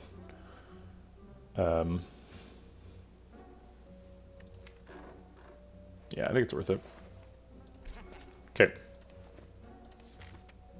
I just want to point out real quick, Nunchaku is not a shop relic, so. It looks like the attack and skill does retain though, so maybe this would be a power. I think Sir Artemal actually looked this up in the past, and it does continue to be a power. Although these cards do not maintain their rarity. This card will always be uncommon, and this card will always be rare.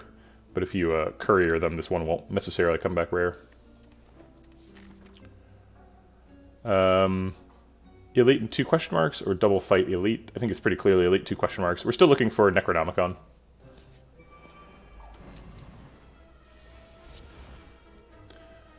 Alright. They are attacking on turn 1. This is in order. So we could take Signature Move. Signature Move is the very top card.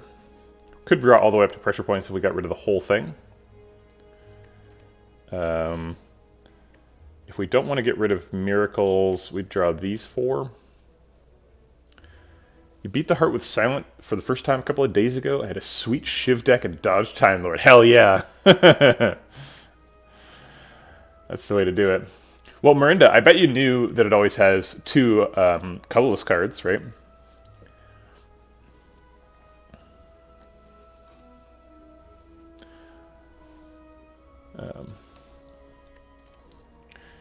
Okay, I would like to play Talk to the Hand on Leader. We could also play Flying Sleeves. Flying Sleeves does 18 damage this turn. Signature Move does... let's see, we have 5 strength, so 45. Do we ever get lethal here? There's no Wrath Enter in the top 7, so no.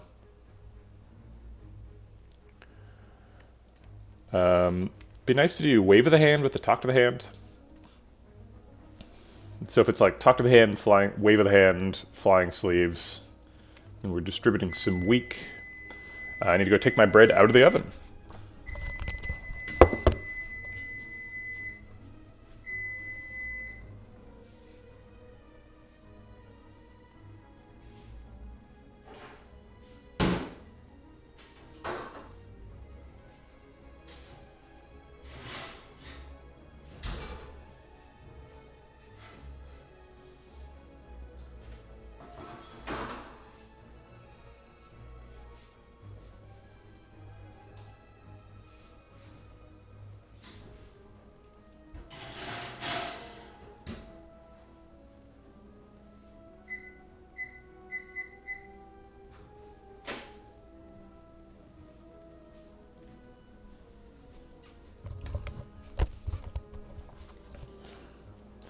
Very disappointing loaf. Question about the bread, is it a vegetable one? No, it's just sourdough.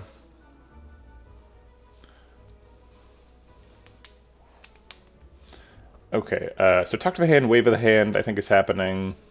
That means we need to get rid of at least 4 cards. So it's going to be like Meditate, Inner Peace, and 2 Miracles to get to Wave of the Hand. Is that worth it? So we draw these 4. And the turn's like Talk to the Hand, Wave of the Hand, Flying Sleeves, Bite, Defend.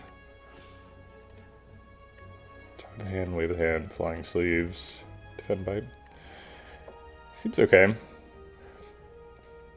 We get an awful lot of weak down. We don't kill either of the Mad Gremlins, but he's not buffing, so we have time to deal with them next turn. Let's see, so we do that, and then we draw these 5. So then we'd like Eruption, Bite, Vigilance to kill 1. Go into Calm, and then we'd have Tantrum, Vault, probably. We draw the second Talk to the Hand. Yeah, it seems like an kill him. Okay.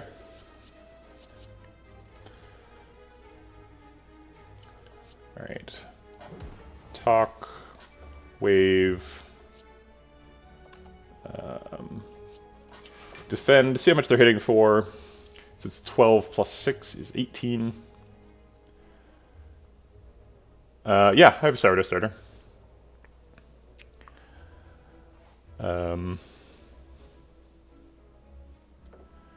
So this blocks for 9. Seems good.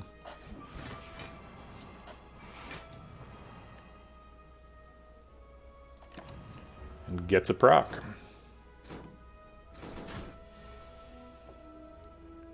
Alright, Eruption Bite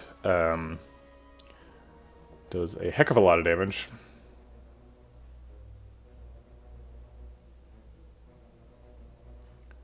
And then Defend, I guess. I thought I was going to have enough energy for Vigilance. I guess I could Vigilance and then Eruption Bite. Defend. Yeah, that's the line. Okay.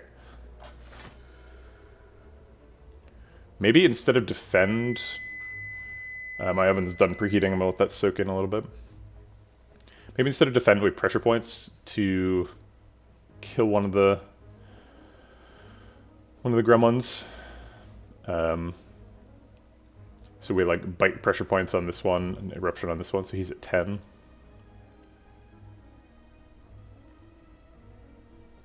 That seems fine. Or we could just ignore them completely and just go all in on the leader. 12 plus 20. Let's see, would we get there in time? Seems like we probably would.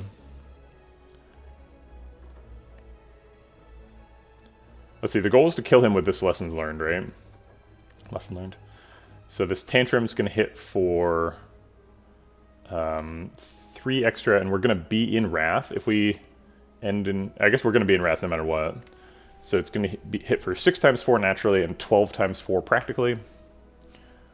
12 times 4 is a lot. 12 times 4 is 48. So we're doing 20, 32 this turn. 32 plus 48 is 80. So he's at 25.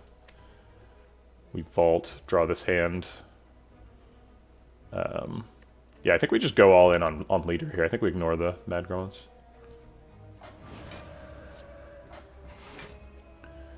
And does that mean we Pressure Point as well? Or is that wasting his health? Do we need his health to be a resource? So we Tantrum Vault, and then we possibly draw Tantrum again. I'm worried about what happens if he attacks next turn. And he's likely to attack, right?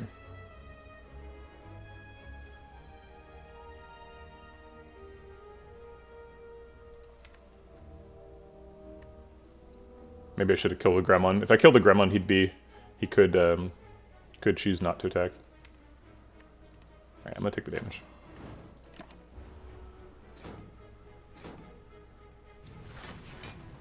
He did choose to attack. We can't play Meditate and Vault. It seems like if we don't play Vault, we lose. But I'm not sure how we survive this turn without dying.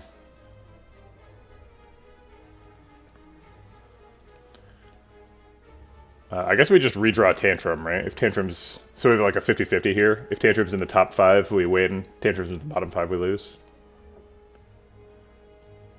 Is there any better line? I do not believe there is. I'm not even going to look. Ooh, it wasn't in the top 5. I guess we still get lethal. So I was overly pessimistic there. Wish I could have taken an extra turn, but... couldn't.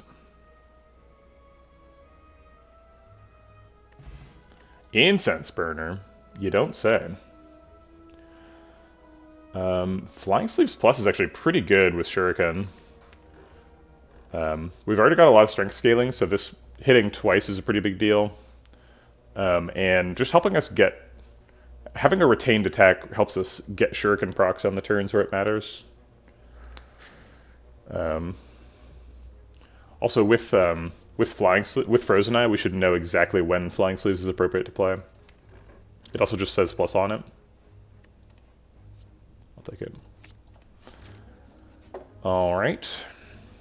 72 gold or fight for a red mask. I think we're going to fight for a red mask, right?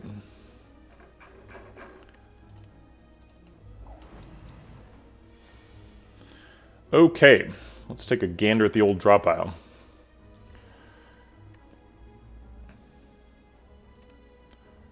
So we can go 5 cards to get Deus Ex. It's not really clear we want Deus Ex. Lessons Learned is going to be really easy to proc in 2 turns.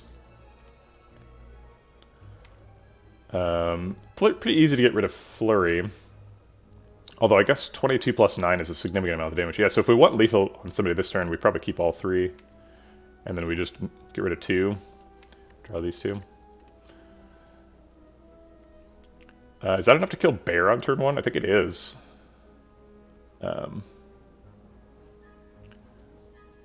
Don't forget Unceasing Top. Good point. I don't think we're proccing it, though. I feel like Unceasing Top should trigger whenever you have no playable cards in your hand. Would that be super busted?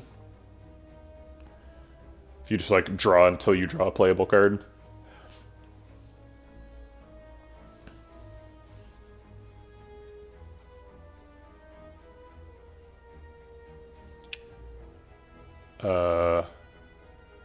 If I discard my whole hand, it will proc and you will get Flurry twice.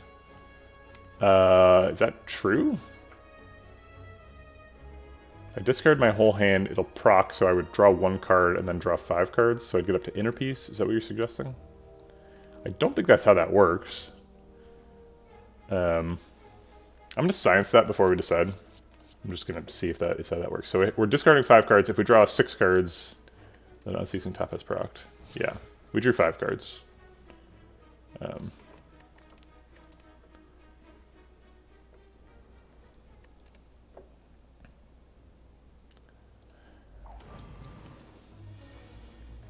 Okay.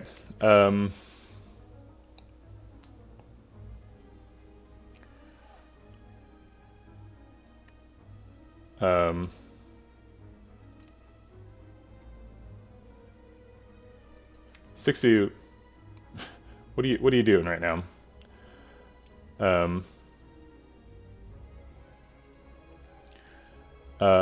Sure, yes. So, okay, so now you're suggesting a line. You're saying we want these 5 cards so that we can get the Deus Ex, play everything, draw these cards.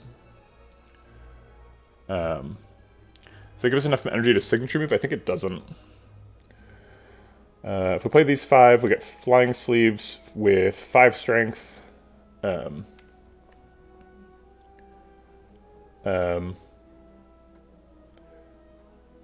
so if we draw these, we have 4 energy, so we'd have 6 energy. We would not have enough for signature move. Oh, we would have enough, yeah.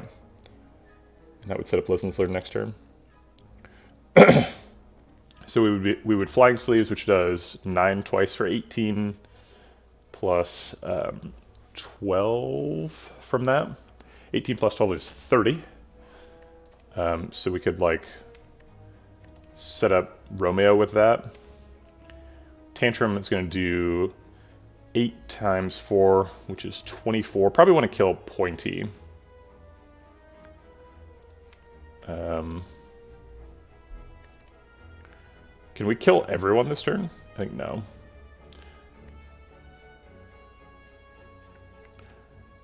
We can probably kill Bear and Pointy, though. So we're doing... this was 18 plus 12 is 30, so that plus 1 Flurry kills Pointy. Not super efficient. The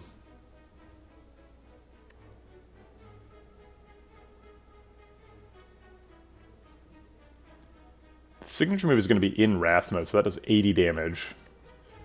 And then if we Tantrum on Romeo, we set him up for Lessons Learned the following turn.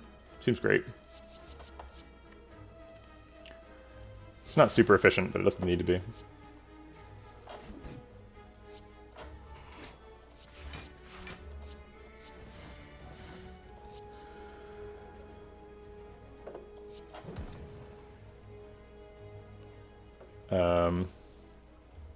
So this is 9 times 4, which is 36. Slightly more than I thought, but that's okay.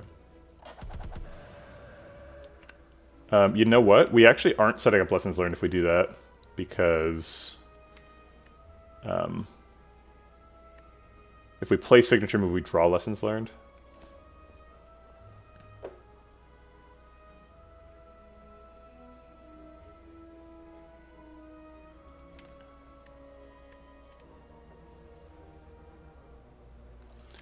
We're going to be in Wrath mode next turn with 3 strength. Can we kill bear with these cards? No.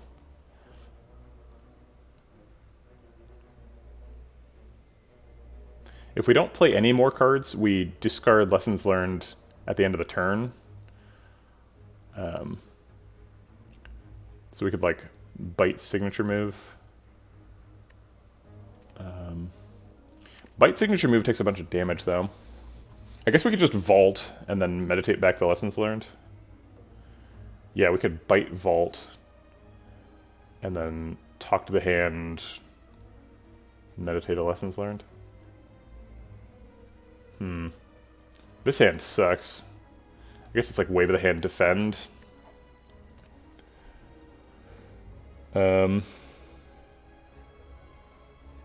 No, it doesn't work that way, unfortunately, because we would draw the lessons immediately.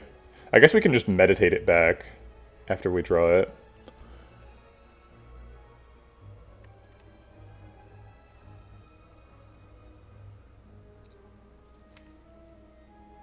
Yeah, because we draw the lessons learned, discard it, and then the next turn we play like vigilance, meditate. So we draw up to here. We can't play talk to the hand without killing him, unfortunately, unless we leave bear alive, I guess. Yeah, we could leave bear alive, but then vigilance blocks for less. Yeah, we should kill bear.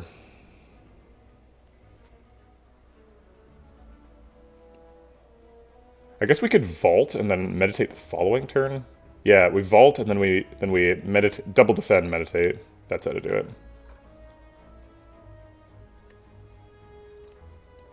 No, we can't kill Romeo with lessons.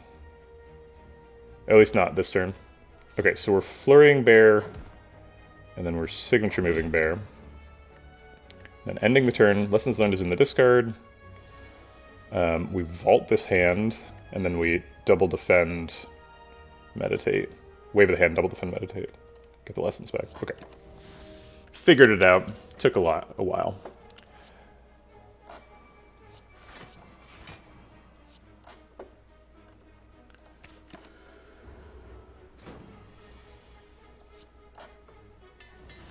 Okay. We get a second lessons learned.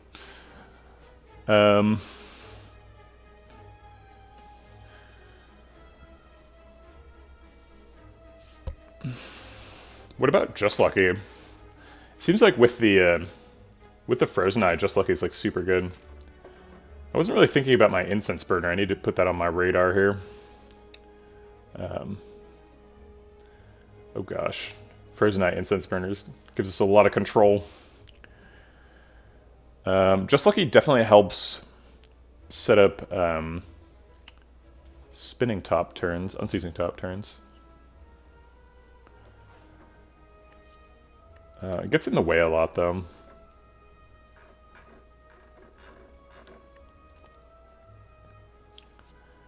We have a lot of upgrades we need. Maybe we do take a second lesson. I don't think we're going to get there if we don't take 2. The like 360 no-scope Eruption upgrade was pretty nuts. It's like one of the best upgrades in the deck. It's like Eruption and Vault are the best ones right now. I guess Wave of the Hand and Talk to the Hand are good too. I mean, having 2 lessons learned makes it twice as easy, right? There's actually not that many Act 3 fights where you can do multiple lessons learned. Because, like, with Darklings, you can only trigger it once, and, like, Writhing Mass, you can only trigger it once. You can do, like, Centurion Mystic and stuff. I guess we probably won't fight Centurion Mystic, because it would have to be this floor specifically. It's an Act 2 fight. Let's see, what else? Triple Jawworm, you can get it multiple times. Shapes, you can get it multiple times. None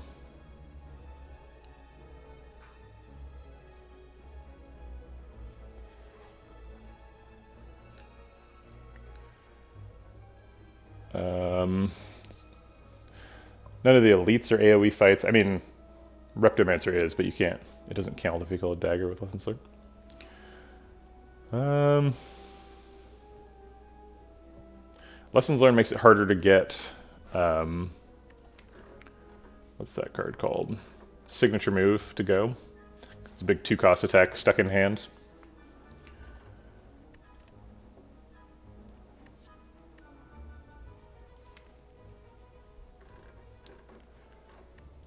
But it helps us meta scale, and I think that's good enough. Pick a Shame for an extra strength and 6 max HP. Saves us 85 gold, which is the equivalent of like 100 gold. Shame's not too bad. It's kind of bad though.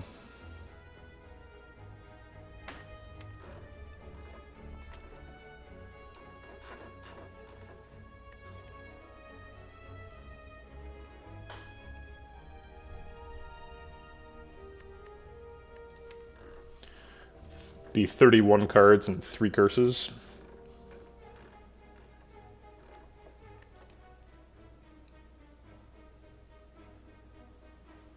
Frail does not really affect us too much, right? Because we block with Talk to the Hand.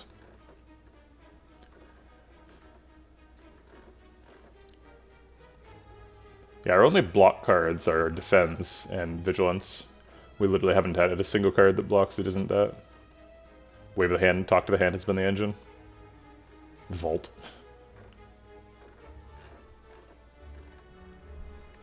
Alright, I'll take a Frail. This is a mistake, right? Should just pay for it. But gold is really good, right? We have a Courier.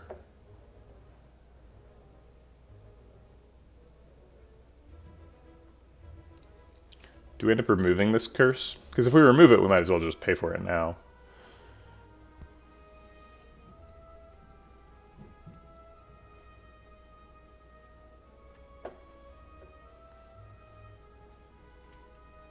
I wish that Duvudal gave you a strength at the beginning of the fight for each curse you'd ever added to the deck.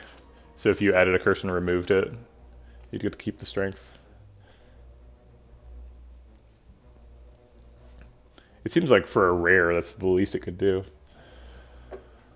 No, I think we should buy it. Akabeko. Wow, our first attack of the fight is Akabeko Mutagenic Strength, and we have, like, tantrums and stuff. Alright, it looks like an upgrade. I think the upgrade goes on Talk to the Hand. Wave the Hand is making a strong argument as well.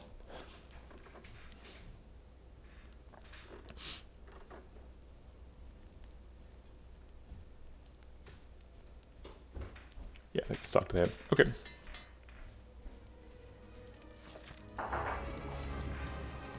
Alright, let's see if we can outscale Champ. He's hitting for 10 on turn 1. We've got Eruption in hand. Have access to these cards. Probably don't want these.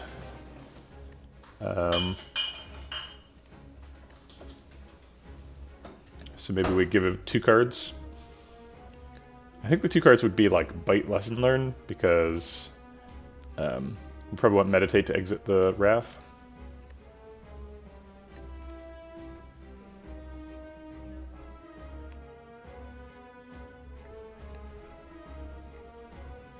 Okay.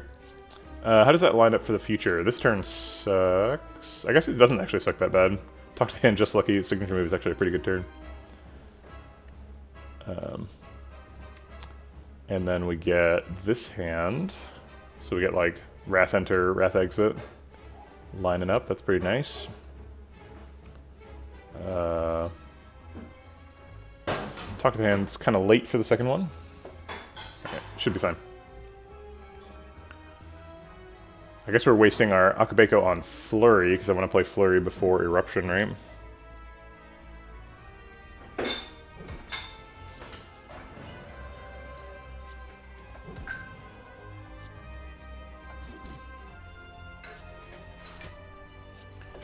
And what do we want back? This turn's happening next turn. The Flurry's pretty reasonable to take back. I guess I'll take like the Flying Slaves.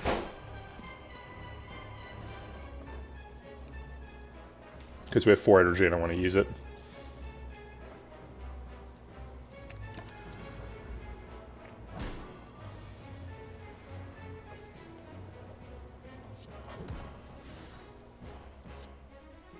When we just lucky, we will see this card. Do we want to get rid of it?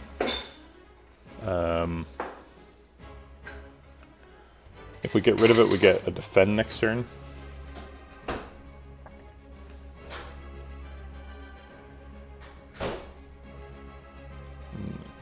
A bite the following turn.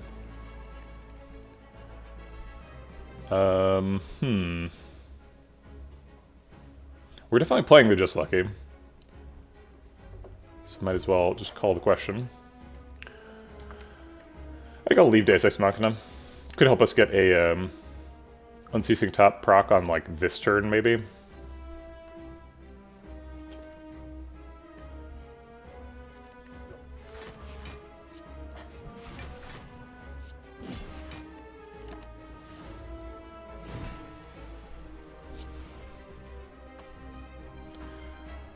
If we do Tantrum Bite this turn, we are splitting Champ. And then we like vault, and maybe we actually don't vault because he'll be metallicizing, and then we can talk to the hand on second phase. It's true, we do have a lot of relics thanks to the Matryoshka, at least for one of them. I guess the Matryoshka just gave us the Oddly Smooth Stone so far. It was Oddly Smooth Stone pair out of the chest.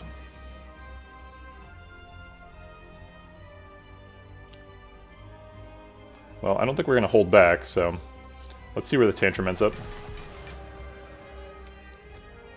Tantrum's the following turn with the talk.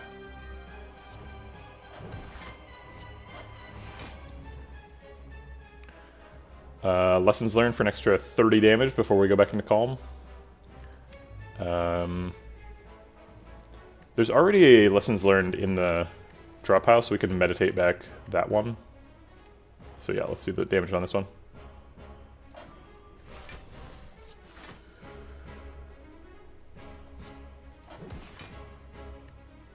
Pretty good split.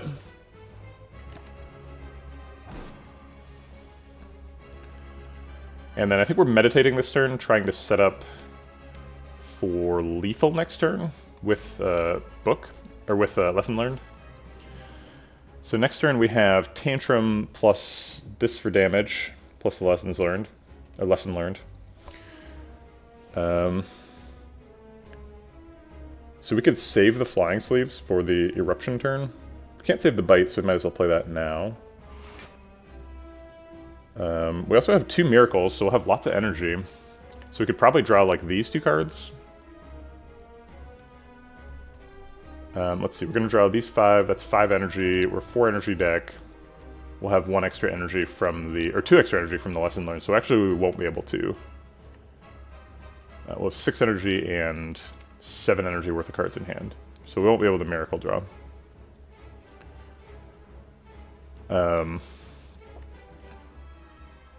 So is it enough damage? I guess if we're keeping the Flying Sleeves, then we wouldn't even have enough to do that much. So if we hold the Flying Sleeves, then it is Tantrum for, let's see, current strength is 5, so it'd be Tantrum for 8 times 4, which is 24. And then Flying Sleeves for 18 times 2, so 24 plus 36 is 60. Plus Talk to the Hand, which is 14, so 74, plus another 14, so 88, plus 20, so 108. So it is not going to be lethal.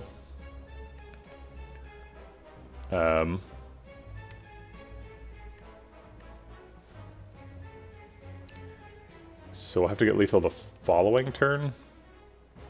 So maybe we vault now instead of meditate.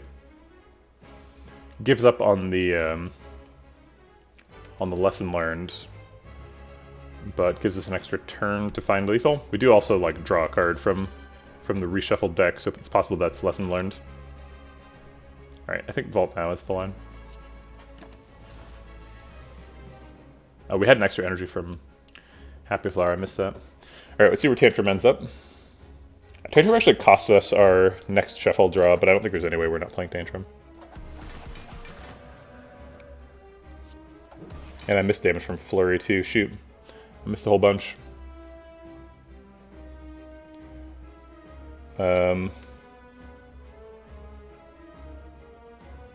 There's no way to be in Calm, so this never draws. Yeah, we just have to take a lethal next turn, unfortunately. Wait, we can probably draw with Miracle, right? Currently we have 6 energy and 4 energy worth of cards in hand, or 5 energy worth of cards in hand, so we can draw 2 cards, and then get 2 cards after the shuffle. Or we could do that next turn.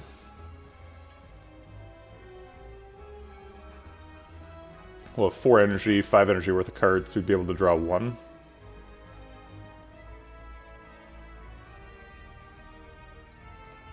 But I don't think we can do that without killing him. So I'll take the 2 cards.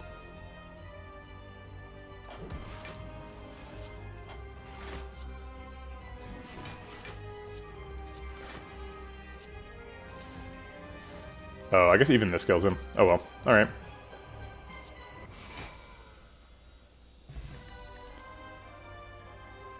I could have done slightly less damage by playing the Flying Sleeves before the Strength proc.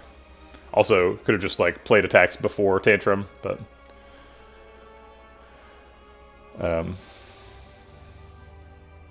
it's not really super necessary to get an upgrade in that fight. You just want to win it. I mean, upgrades are good, though. Alpha's kind of good with Frozen Eye. You can tell exactly where the beta's going to be. Judgment starts scaling off in Act 3, and we're about to go into Act 3. Can also make it difficult to get Lesson Learned procs, which is what we want to do. Conjure Blade seems expensive and unnecessary. Although, Conjure Blade doesn't have an upside. We have a bunch of curses, so if we can manufacture a hand where Conjure Blade is like the only card in the hand, then we get to spend like 5 energy on it or something, which is kind of nice. It's nice to have a really expensive card in curse-heavy decks. Alright, I'm gonna go put my second loaf of bread in, and I'll be right back.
Okay. Yeah, I think we're just skipping.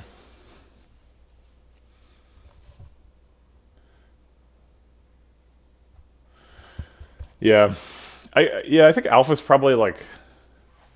I don't know. It seems like Alpha doesn't solve a problem we actually have. This deck does so much damage. And like, why would we take Alpha and do more damage? Yeah, we need a way to block other than talk to the hand, which is fine. Snecko Eye seems good. Snecko Eye Frozen Eye is always such a weird feeling because you know, like, you're gonna draw a bunch of cards, but you don't really know if you're gonna have the energy to use them. Violet Lotus is pretty sick. We exit Calm quite a bit. We exit Calm like once a turn.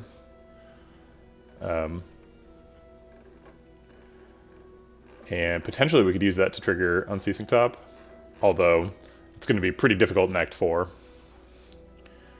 Take Sacred Bark for the Sozu combo. I imagine it's Snecko Eye here.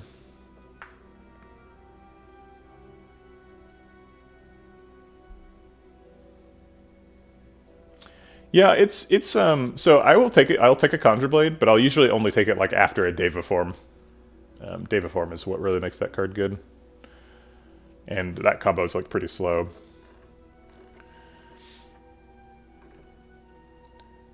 There's no energy relics here, and the only things that get decosted are like signature move and vault, which actually makes Snecko Eye kind of awkward. I guess lesson learned as well. Vigilance. Is it not slow if you Omniscience Deva form? I mean, Omniscience Deva form is good, don't get me wrong, but like if you Omniscience Deva form against slavers, they'll kill you, right?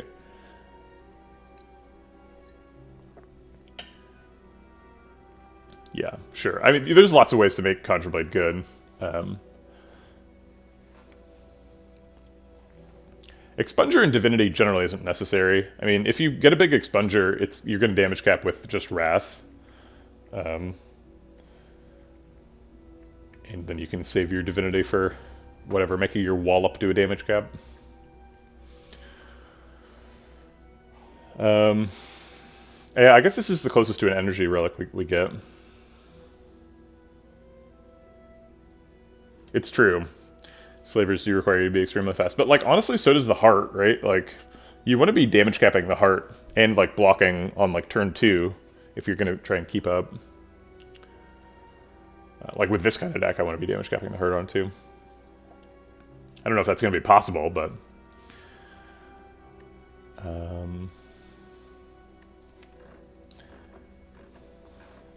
So if we take Violet Lotus, I feel like we're freeing up the deck for, like, taking a bunch of Cut-Through Fates in Act 3, which is, like, a pretty comfortable place to be.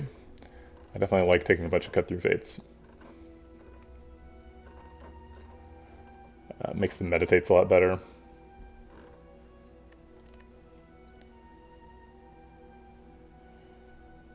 I think Snecko Eye is just kind of awkward here.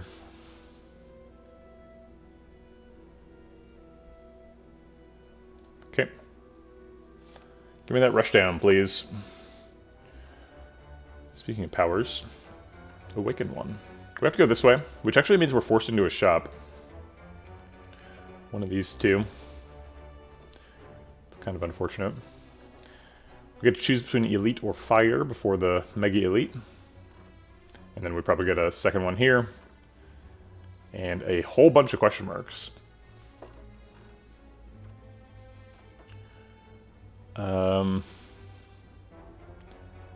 I don't know if we want an Elite or a Fire. Probably an Elite, right? We have lessons learned for upgrades. We have 2 lessons learned, so we should be able to get several. So we don't really need campsites for upgrades. And we're currently at full health. We have a Lizard Tail. So I guess we want to go this way. I'll start this way anyway, because we want the question mark before the fight. And then if after this question mark we're like damaged or something, we can go do that way. All right. They're all buffing. That's scary. Probably going to keep Eruption, Bite, and get rid of these 3. Let's see what that would draw us. Flurry, Inner Peace. And then we'd get to draw into Just Lucky and then scry away a Curse of the Bell. Seems good.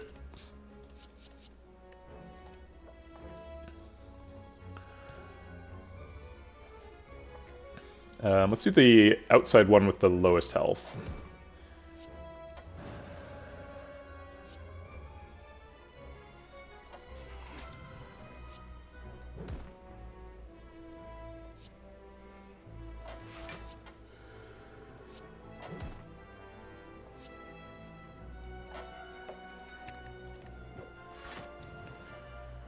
Okay.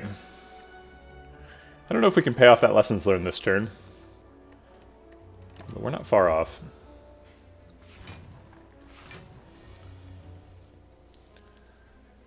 No, it doesn't look like we can. So it's going to be Wave, Talk, Double Bite. Talk, Double Bite is 33 damage, enough to kill him. We lose the Talk to the hand, but that's okay.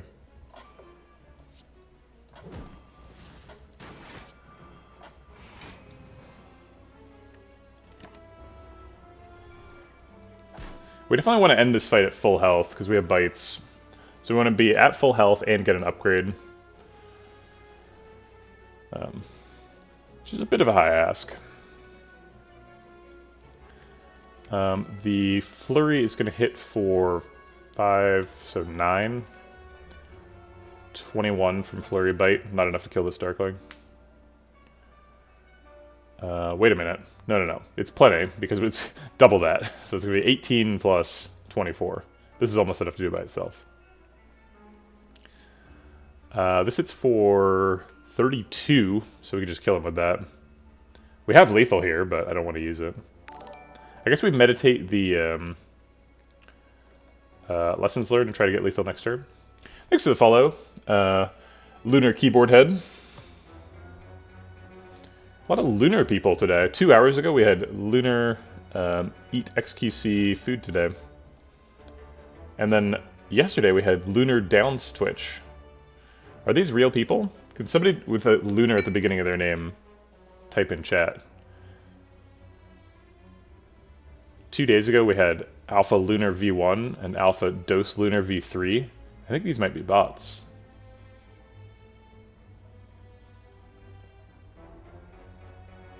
Interesting. Because they follow a formula too, right? It's Lunar Keyboard Head. It's like a bunch of words, no caps. Doesn't really make any sense. Lunar eats XQC food today. Suspicion. Alright, well let's see where the flurry goes. Flurry's not next hand. You're being scouted to join an elite werewolf tribe. Wow. That's very exciting. Do you think they'll let me in? I guess we're just drawing a lessons learned next turn. We don't need to meditate for one. If we, for example, don't want to go into calm. He's getting back up. He will be at, what, 30?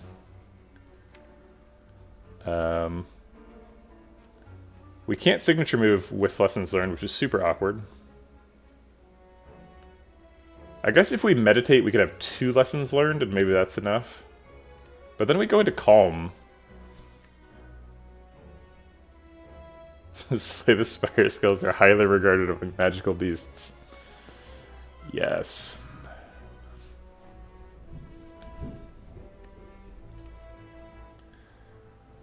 Yeah, I think we're going to meditate for an eruption, actually. Because we have a lesson learned.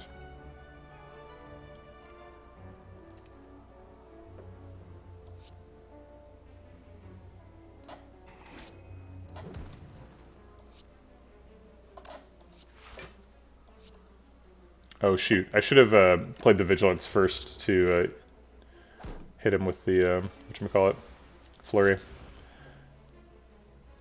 Small mistake, probably doesn't matter. 16 damage seems like plenty.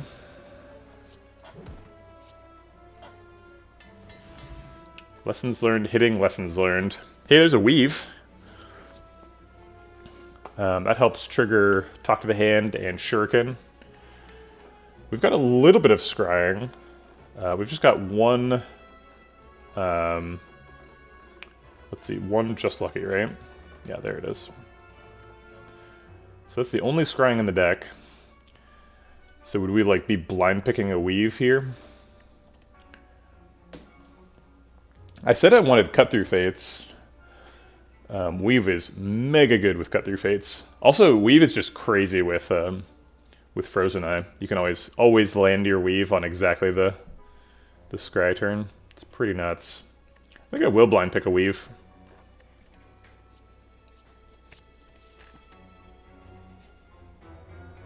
Oops, I forgot to end that fight at full health. Oh well. Do we just take 4 damage? I don't really want to waste money. The money's worth extra.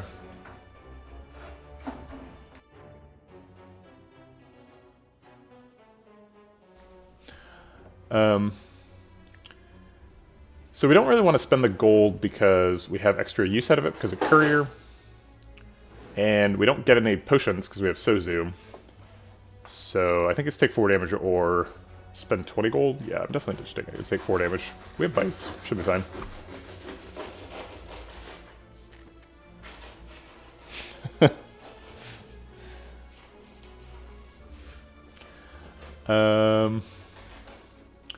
So are we Team Elite or Team Fire here? We're pretty high health. Question mark could have some pretty good stuff. Would we take normality for gold here? I think almost certainly we would.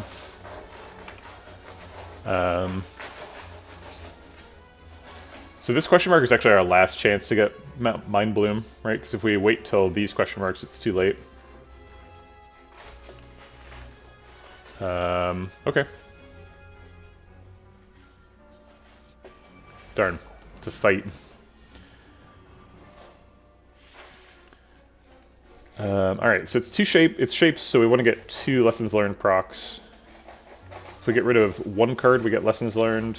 Lesson learned. Or, sorry, talk to the hand. Jeez, lesson learned is over here. We can block with talk to the hand.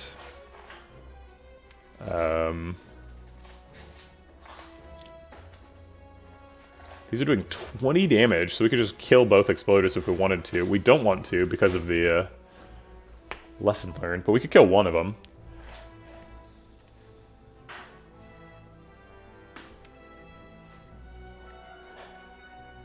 We could just scry all 5 and then just play this hand. This hand's fine, actually. Pressure points is a way to deal with Spiker. If we did 4, we could draw these and then still have the Just Lucky. Oh wait, bites don't actually do 20 damage. They're just doing that because Akabeko. They do 12. So we're gonna have to triple bite if we want to kill one. So it'd be like talk, triple bite.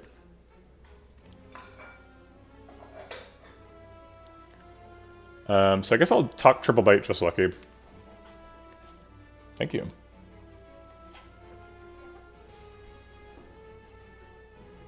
I'm gonna mute myself while I eat this fresh, warm, buttered bread.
Well, that went poorly.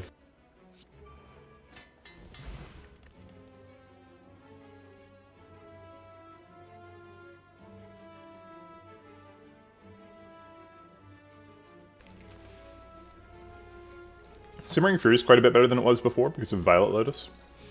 So if we're like Simmering Fury meditating, that's now card draw neutral and energy positive. And if we can get a Simmering Fury upgraded, it's both card draw and energy positive, which is kind of insane.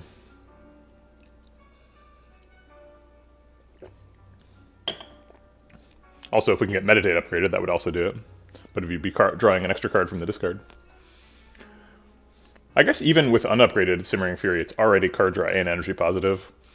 Because Simmering Fury draws 2 cards, which is the same as Meditate Simmering Fury anyway, and then Meditate draws a card from the discard.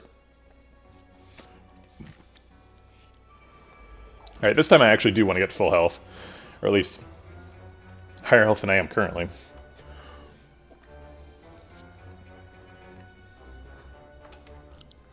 Gotta talk to the hand on turn 1.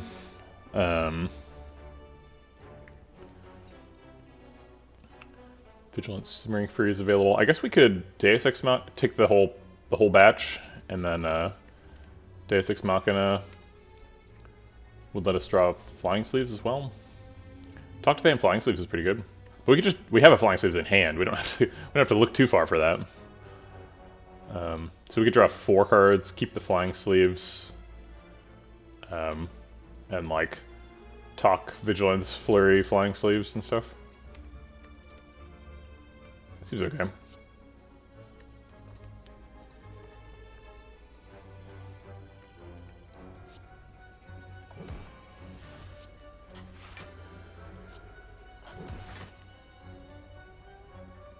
guess I don't have enough energy to do that. If I want a Simmering Fury. Simmering Fury draws some extra cards next turn.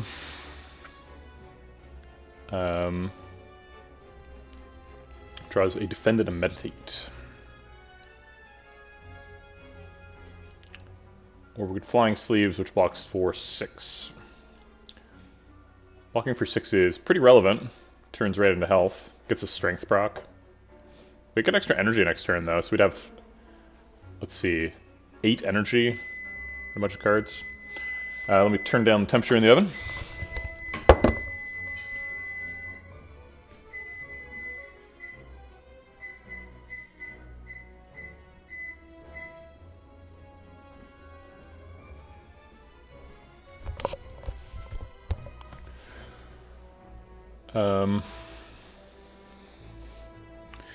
Eight energy and 8 cards seems like a good start on doing some stuff. We could probably Eruption and Vault. Let's see, how much do these cards cost? 1, 2... Oh, I guess Meditate fights with Vault, so we can't do that.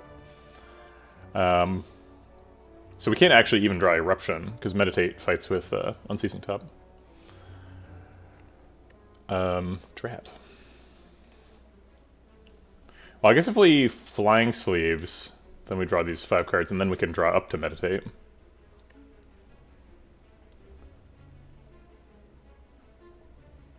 Let's see, we'd have 4 energy next turn, plus the 2. These only cost 3.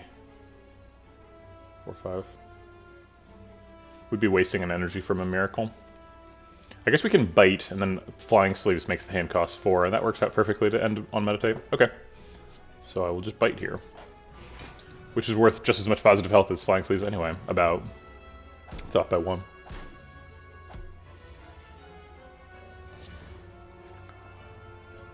Alright. This Flying Sleeves kills him. Seems convenient. We are getting a Defend, so we're already blocked out. So the next target is him.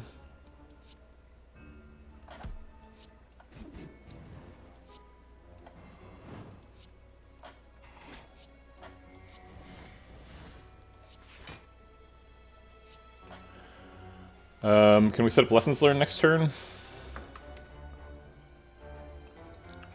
Eruption, Tantrum, Talk to the Hand, Bite. It looks like we can. Oh wait, we can't do that yet. We're not at full health.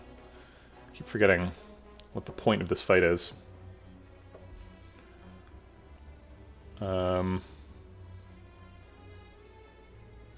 Eruption, bite, fault.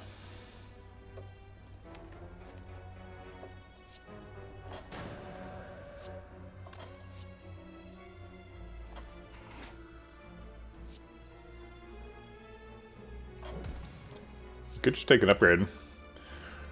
No, I'm gonna wait for more health.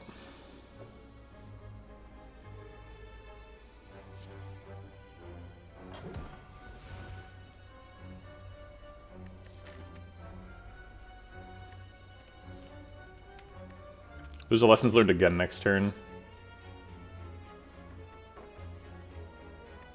And to meditate so we can get back the original lessons learned.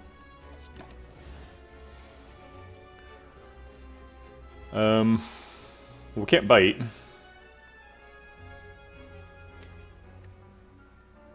Drawing these 5. We'll be in calm so we can draw 4 more.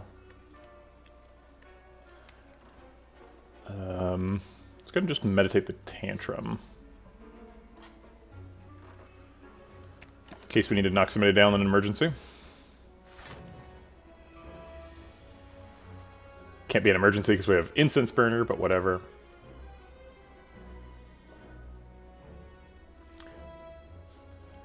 I guess it's hard to bite people to death if we keep strength scaling, because we'll just... It'll be hard to manage how many bites we have.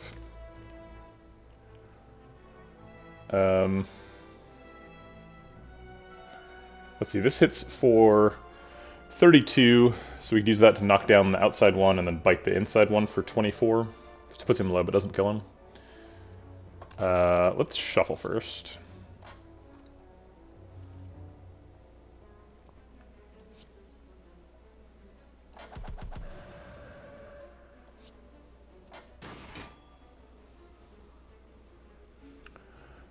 Next turn is this.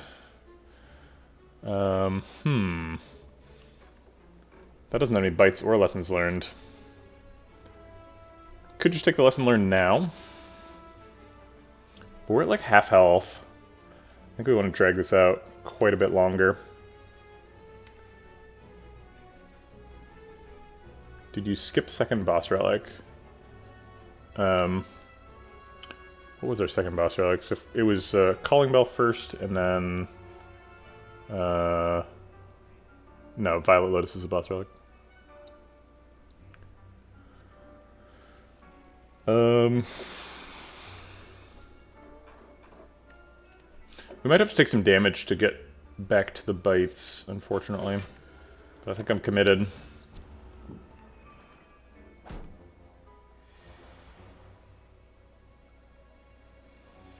We can just double Flying Sleeves him to death. Or like Eruption Flying Sleeves. Yeah, let's do Eruption Flying Sleeves so we can save one. In case there's a future emergency.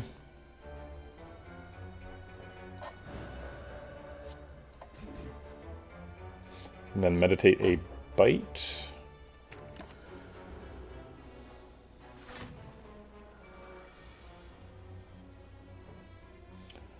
We can block for 15. And then like bite meditate.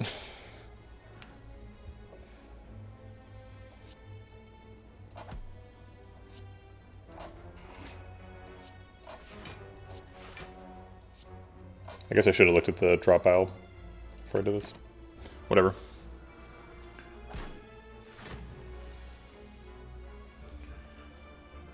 Alright. Gonna have to tantrum somebody down, it looks like. Tantrum bite knocks down the outside too. All bites next turn. I guess bite also knocks this guy down.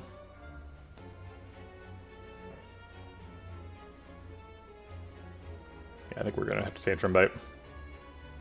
Tantrum does 32. So then we can Tantrum him and double bite him. Make the most use out of their health. Okay.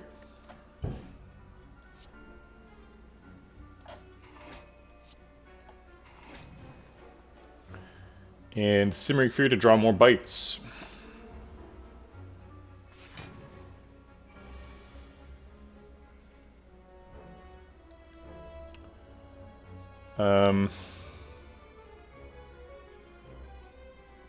Well, we have lethal, obviously. Takes 17 damage. Sets us back a long way. That's a lot of bites to make up. Or we could just bite him to death. Biting him to death after we've passed up on several lessons learned seems so silly.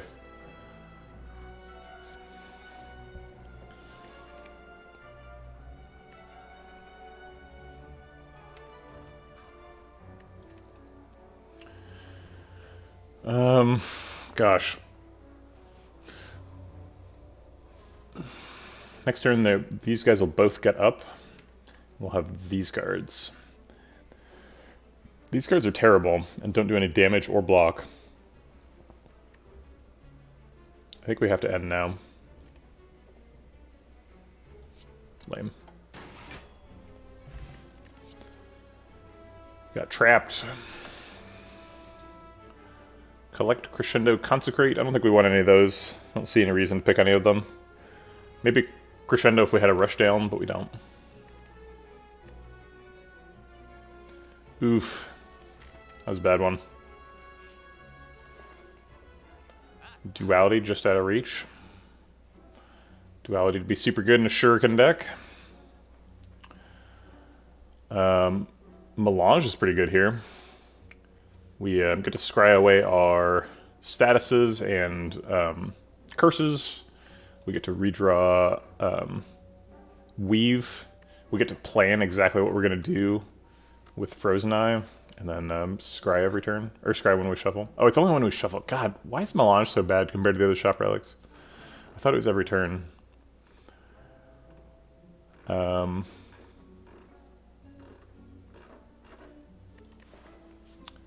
Well, it would be really good if it was every turn.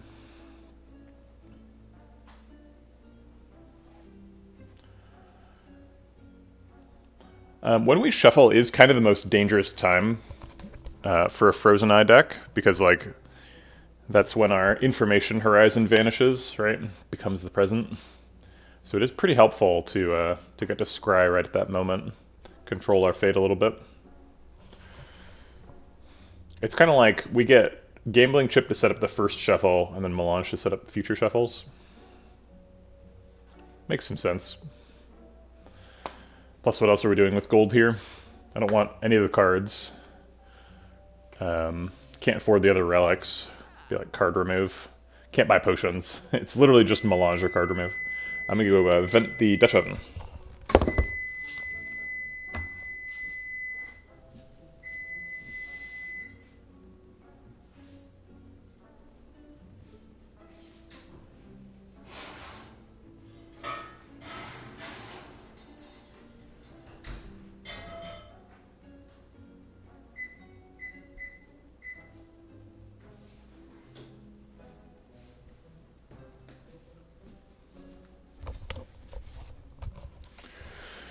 Man, I thought this one was going to have a little bit better of an oven spring, but it doesn't. It's also kind of flat.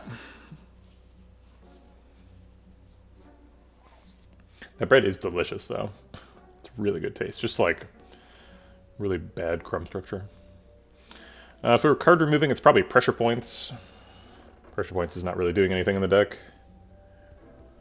Yeah, I think it's going to be Melange. Aw, Kunai, come on. Why couldn't I have had that one on top? Darn. I think we're smithing here. We have bites, so I'm not too afraid of being at low health after that fight. Could be a hard fight, but I think we need to be smithing. Vault is a good one. Dezex helps us get Spinning Top procs, Simmering Fury draws extra cards. Wave of the Hand's got a huge upgrade. Yeah, let's grab the Wave of the Hand upgrade. I think we need that.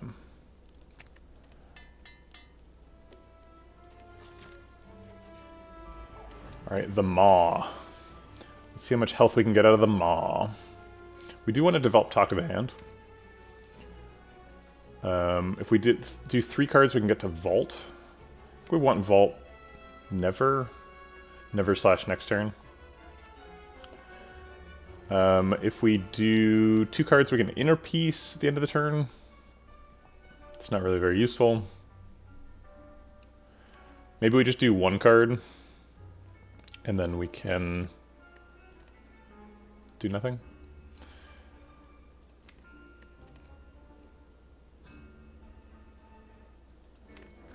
Maybe we do 5 cards and just draw these immediately. Or 4 cards. No, if we do 4 cards, we don't get talk to the hand.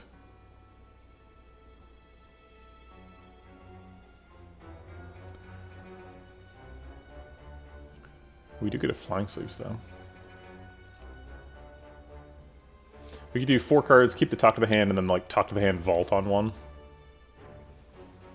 And then talk to the hand, do other stuff on turn 2. But then we're not biting. I want to be biting. Alright, let's just do 2 cards. We're not doing anything with the inner piece, but whatever. Sets up for vault next turn.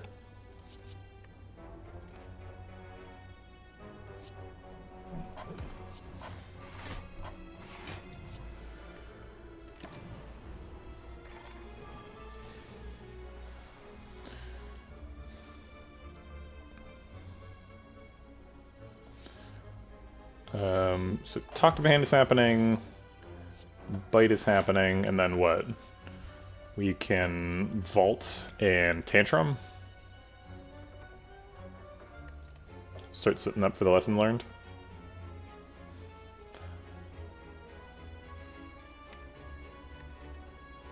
Meditate is never happening again. We've already drawn both. So if we want to draw the lesson learned back, this is our last chance for that. I guess there's another lesson learned though, huh? So we'd have to lesson learn here. We vault, draw these 5. Do a bunch of damage, draw these 5. Yeah, this, we took a pressure points early because we needed damage against an elite. Is the reason. Yeah, the flower will always trigger with Incense Burner. 3 modulo 6 is 0, or 6 modulo 3.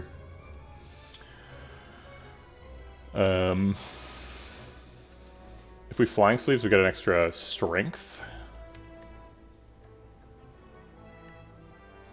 I'd rather just skip his turn, right? Okay. Before yesterday, I did not know that this intangible stayed. I thought the intangible would go away. But I learned yesterday. Where'd that end up? Here? Doesn't make any difference.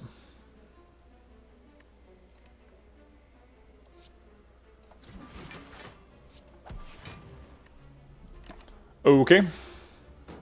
Just casually blocking for 42.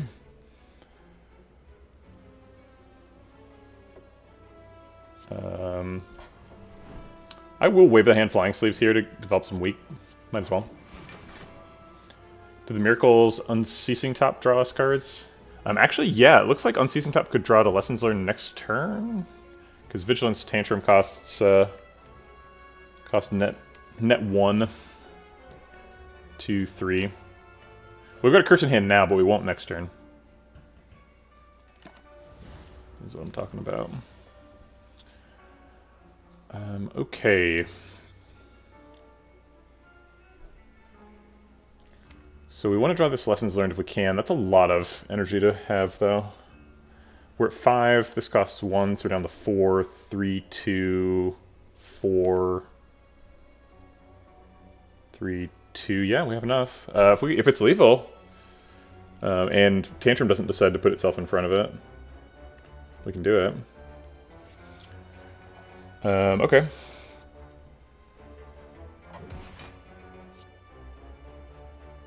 Do we generate enough block? This blocks for 24. And then the flurry blocks for 12. So we're blocking for 36 in addition to the 12 we've got, which is 48. So we're only taking 4 max, and Vigilance is going to block that. So yes, we're blocking it. Okay.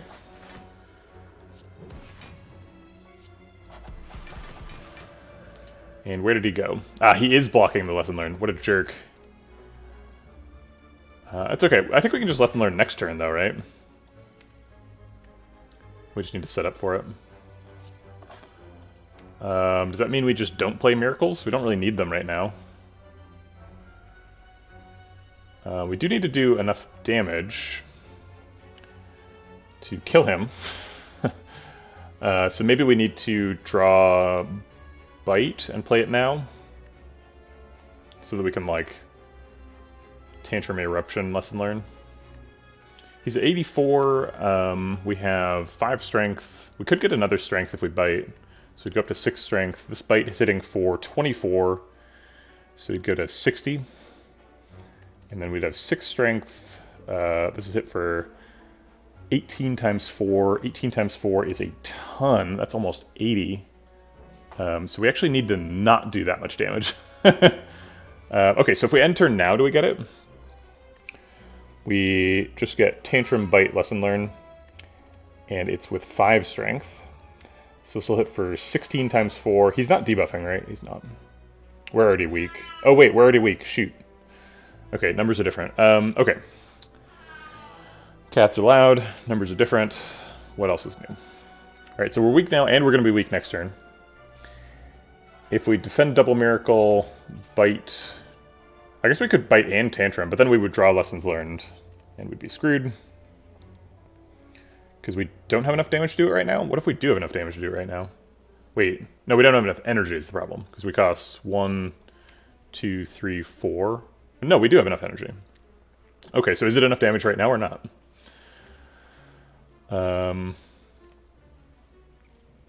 Okay. So this bite hits for naturally 12. But then we have Wrath mode and weak.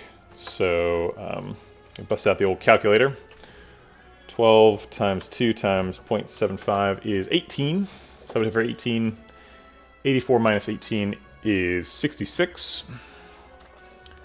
And then Tantrum would get an extra strength, so it would be 9 by default. 9 times 2 times 0.75 is 13. So he's at 66. We hit him for 13 times 4. 13 times 4 is 52. So Lessons Learned would be lethal. Okay, well let's do it now then. No reason to wait.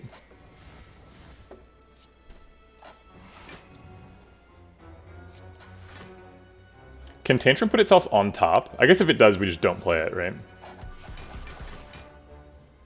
Okay. We've learned a valuable lesson today. About the value of math. Okay. Empty Body could theoretically give us extra Violet Lotus procs and flurries. I don't think we have quite enough stance changing to want that to happen. Crescendo and Battle Hammer, just no. Okay. Time to go fight a Mega Elite. It's Nemesis. Alright. Wave of the Hand is useless before we get Talk to the Hand. There are 2 Talk to the Hands on top of the deck. We're always getting rid of Defend, so we're going to draw this Talk to the Hand. If we got rid of 2 more cards, we'd get the other Talk to the Hand.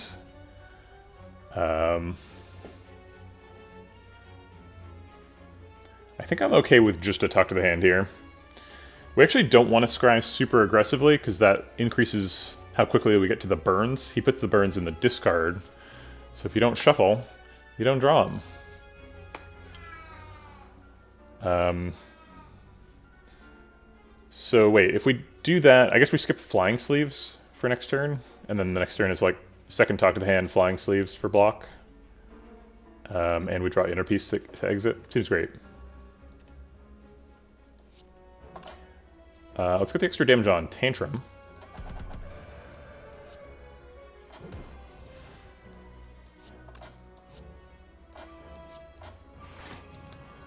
I guess we only get 1 proc of that. That's okay. He's still got 3 weak. Lasts us a bit. Alright, second Talk to the Hand, and Flying Sleeves blocks a lot. Bite actually blocks for more than Defend here, or the same amount as Defend, and gains us health. We'll do that before the inner piece.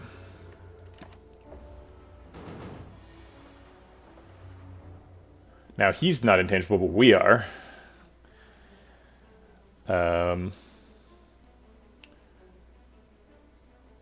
We could meditate our pressure points back.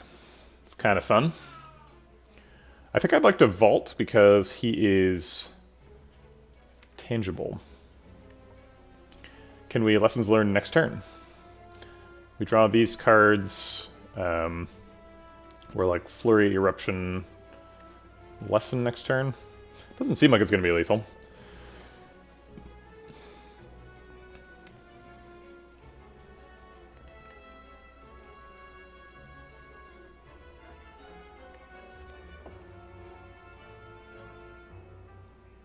Maybe we save the vault.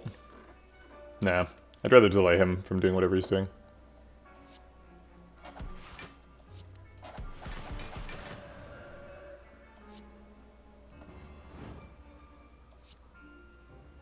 If we get Tantrum on top... Oh, maybe it is lethal. 14 times 4. Seems like a large number. I mean, there's no world where we're not doing it, right? So let's just do it. Yep, it is lethal. Sweet. Meditate upgrade. Got a letter opener. Second Weave is available. Has Melange ever triggered? I guess not. I guess it hasn't been super long, right? We just got it here. It's only been 2 fights, but it has not triggered in either of those fights. The Weave says plus on it. We need a lot more scrying if we're going to have 2 Weaves.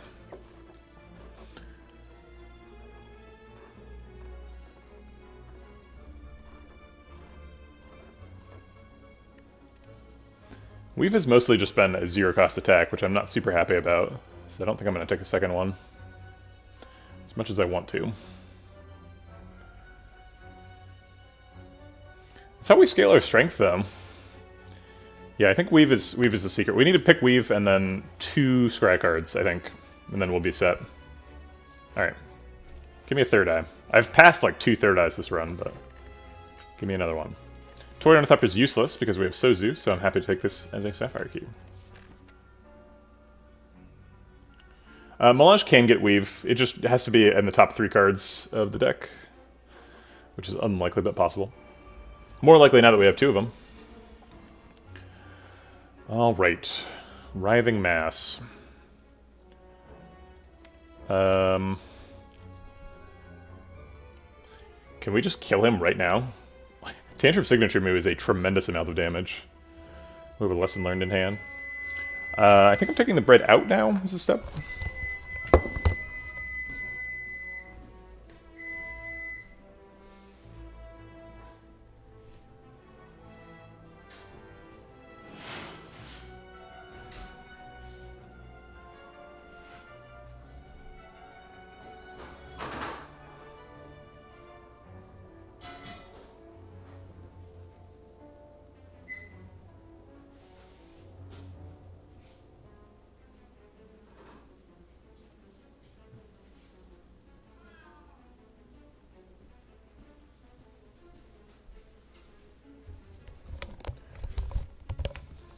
Do we want it to curse us? I think generally no.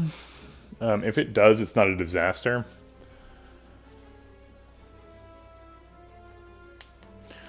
Okay, can we kill him now? I think is the real question. If we get rid of 3 cards, we draw these. Hey, Dwindling Storm. We only got 4 energy, so if we want to kill him with Lessons Learned, we can't really play Signature Move. So how about we get rid of 2 cards? Which would be like... I don't know. I guess any of these can go, right? They're not helpful. How's it going, Dwindling Storm? So if we start with Tantrum, we've got 5 strength. That does 8... Oh wait, sorry, it does extra because of Akabeko. So we've got a 13 effective strength. So this would hit for 16 times 4, which is a power of 2, which is making it hard for me to actually figure out what it is. 64. No, it's not. Wait. 16 times 4? It is 64. Okay, great. Alright, I should have just done the math rather than being like, this is a power of 2, which one? Okay, so that hits for 64. He doesn't lose 64 health, because he... Well, I guess I'll figure out how much health he has later. So 64, and that's 4 attacks. And then... I guess if we get rid of these two, maybe we do have enough energy to Signature Move? No, we don't. I mean, we could kill him with Signature Move, but we can't kill him with Lessons Learned. Unless we get rid of both Lessons Learned and get one back, maybe? I guess if we get rid of both Lessons Learned, we could meditate to get the Lessons Learned back and set up for next turn. But that's letting him hit us. But we are in Calm when he hits us. Maybe we can set him up on Curse. But also, we don't get it back into Wrath unless Tantrum top decks. Anyway, so this is for 64, and then this we have 5 strength, so that would hit for 90. 64 plus 90 is not lethal. This would hit for...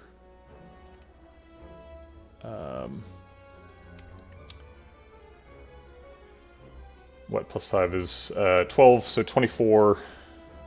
So 90 plus 64 is 154 plus 24. Or no, plus, yeah, sorry, yeah, plus 24. Sorry, it was 154 plus 24 is 178. Which is more than his current health, but he would gain health from Malleable. But we have a Weave, so that's an extra 22 damage. Which should be enough to offset the Malleable, right? Malleable's going to block for Tantrum first. So 4, 5, 6 procs. So 3, 4, 5, 6, 7, 8 for the last one. 3 plus 8 is 11 times 3 is 33. So it actually isn't lethal. We're a little bit off.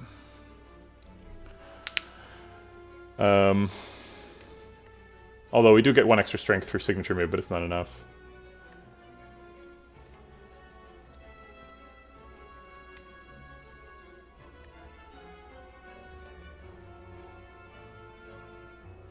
Okay, so let's get rid of 4 cards, keep the Weave.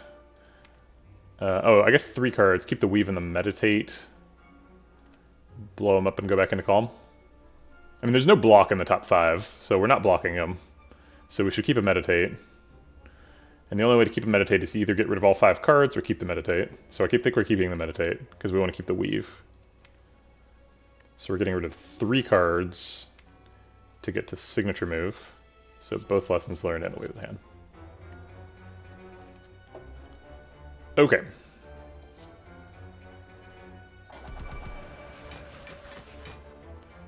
None of these can hit just armor, which is something I didn't think about. But would be great if it could happen, but it can't. So the order doesn't matter. Oh no, we can't meditate. We don't have enough energy.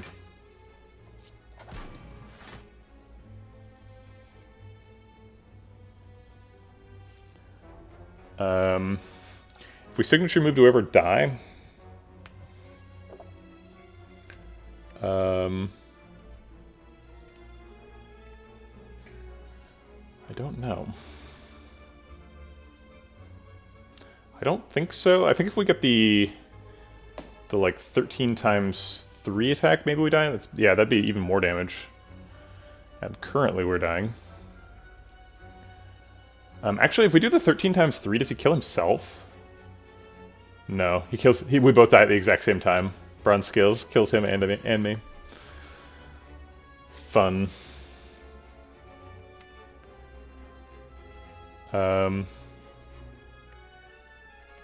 Well, I guess we meditate the lesson learned then, try to kill him next turn. It's not going to work, though. Maybe we meditate the wave of the hand, and then we, like, wave of the hand, vigilance, defend, meditate. Block whatever he's doing next turn. And then meditate back the lesson learned, try and kill him on this turn. But that doesn't have a Wrath Enter either. We could vault until we find Tantrum, but then we don't have the lesson learned in hand anymore. I'm going to roll the dice here. Best case scenario, he tries to curse, and we bite him to death next turn. Let's see, how many attacks does he have? Let's math this out here. Writhing Mass. All right, he's got 5 attacks. He's currently on Strong Strike. Multi-Strike would do 9 times 3, which would be 18 times 3, which is just off lethal. It's 56 damage. That's true. We could meditate the meditate, but then we can't vault, right? I presume you're talking about this turn.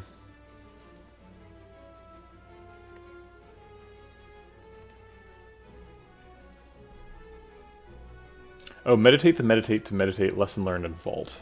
So meditate, this meditate. Wait, but then this is the, we got the wrong up meditate, right? We need the upgraded meditate to get 2 cards. But vault's not in the discard by then.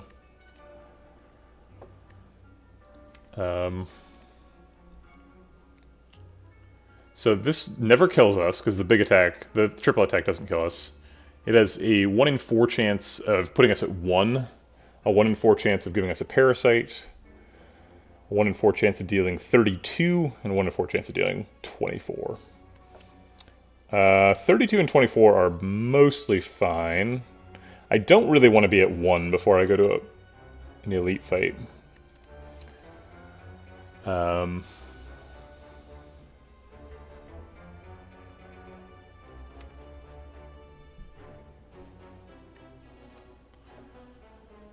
So if we meditate, we always get hit for, what is it? 38? Oh no, it's 38, but he's weak. Oh hey, so he's weak, sorry. So it isn't actually 9 times 3, because he's weak. So it's 18 gets reduced by 5, so 13 times 3. So it ends up being 39 damage is his max. And then 12 turns into 24, which gets reduced by, what, 6? Yeah, 6. So it goes to 18. Alright, I'm going to signature move him. That bastard.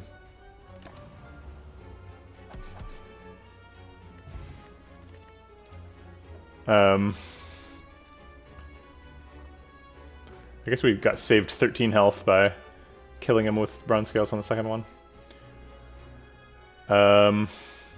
Nirvana to go even more into I want to scry a bunch and don't actually have any scrying.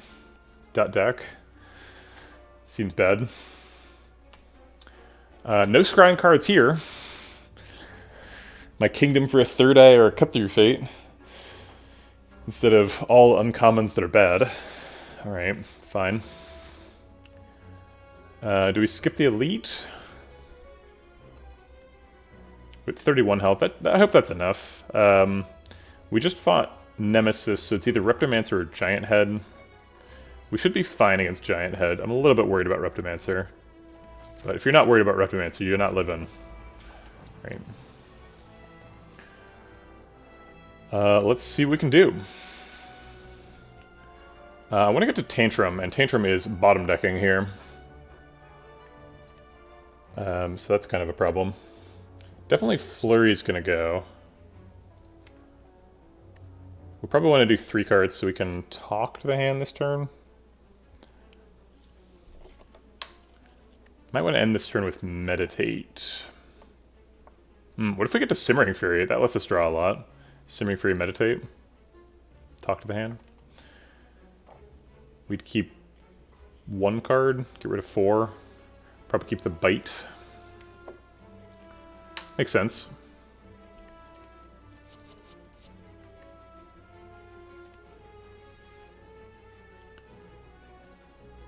Simmering Fury first for slow proc, and then in ascending order of damage. Talk, bite, bite.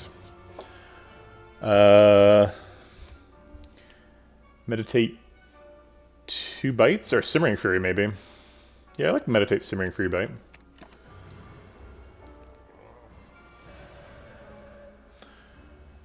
Okay.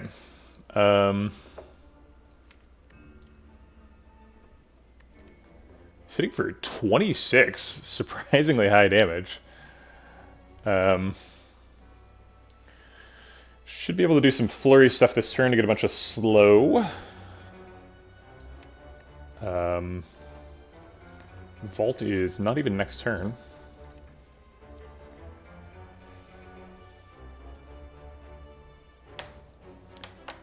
So it's like Simmering Fury, defend, flurry, inner piece, flurry. Maybe talk to the hand before the flurries. I don't really want to defend though.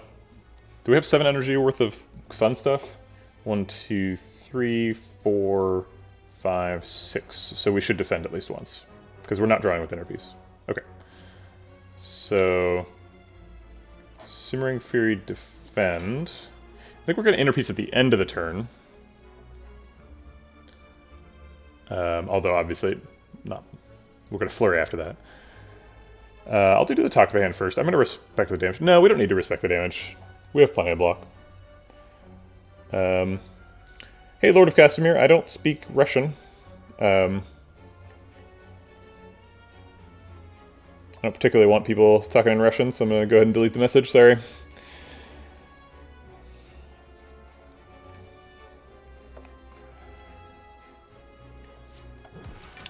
Ascending order of damage says talk to the hand first, and talk to the hand also just wants to go first, so great. Talk to the hand first.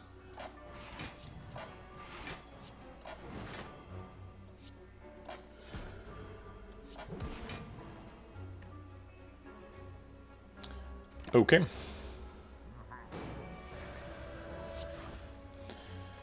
Back into Wrath. Vault is a big card for this because we can keep the slow procs going over multiple turns.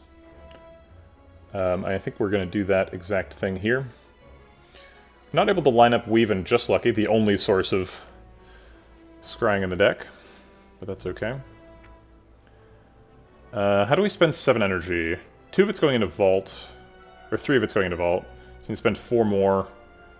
Probably like Defend, Flying Sleeves, and the smaller Lesson Learned. So I'll play Defend first, and then in ascending order of damage, it is Just Lucky. If I get rid of the bite, I draw a Sender's Bane next turn. I don't really want to draw a Sender's Bane next turn, so I'll keep the bite.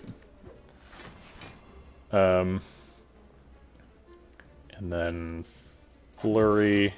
Ascending order of damage says Flying Sleeves before Lessons Learned, but Flying Sleeves gets an extra strength from playing Lessons Learned first, so I'm going to play Lessons Learned first.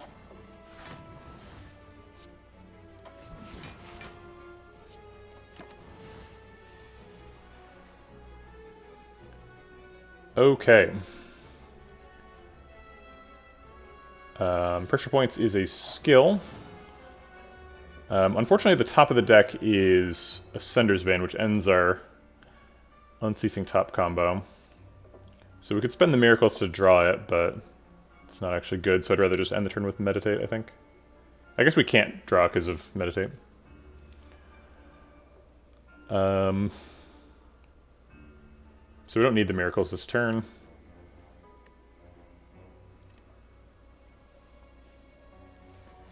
So we'll just hit him.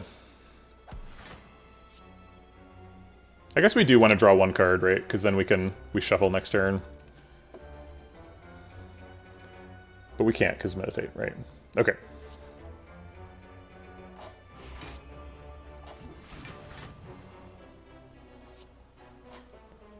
Looks like the Lessons Learned is going to be proccable.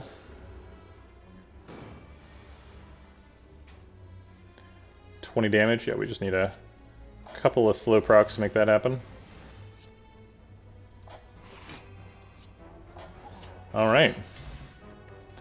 We found Blue Candle. Okay, that makes Unceasing Top a little bit more alive. We still have to get through the statuses, but maybe we get Blue Candle and Medkit. It is possible. Bunch of more non-scrying cards. None of these say scry on them. That's the main thing we're looking for. So no. Falling. Vigilance doesn't do much. We could just get rid of Vigilance. Why does Tungsten Rod help? We don't have Necronomicur, if that's what you're thinking of.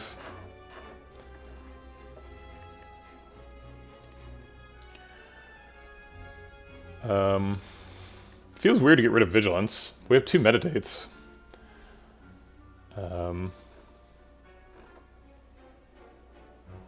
Yeah, it negates Blue Candle's damage, yeah. But we don't... Like, Blue Candle's only going to hurt us for 2 per fight at most, so... it's not really that important. I think I'm just going to lose a Lessons Learned. I don't really need 2. We're running out of fights. Actually, I guess Awaken one you can get multiple Lessons Learned, right? Because the cultists are real enemies. I guess I'll keep it. Vigilance Plus blocks for a lot, though. But it's also very expensive.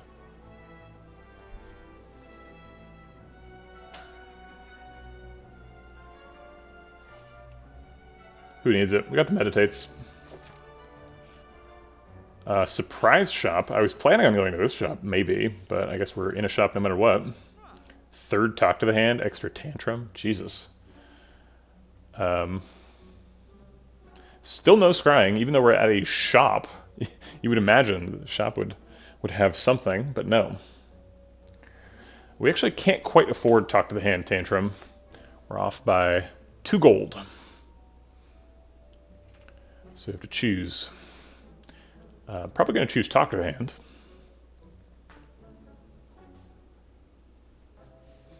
So it's like Talk to the Hand, card remove. Or Talk to the Hand, save. Probably card remove, defend. Looks like we've run out of time to find a scrying card, unfortunately.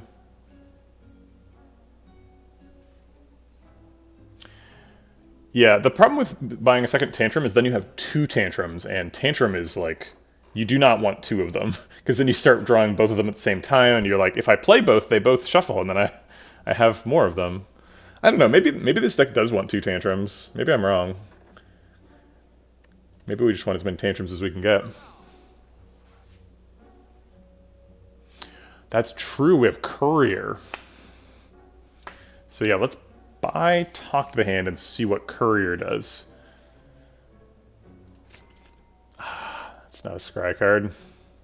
Could buy Halt just to see if there's a scry card under it. We wouldn't be able to afford it though, unless it's like extremely cheap.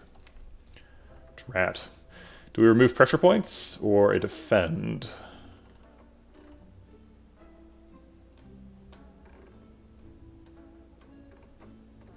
Or bite.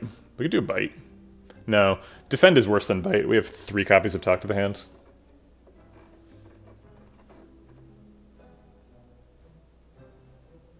I think I'm going to remove pressure points, though.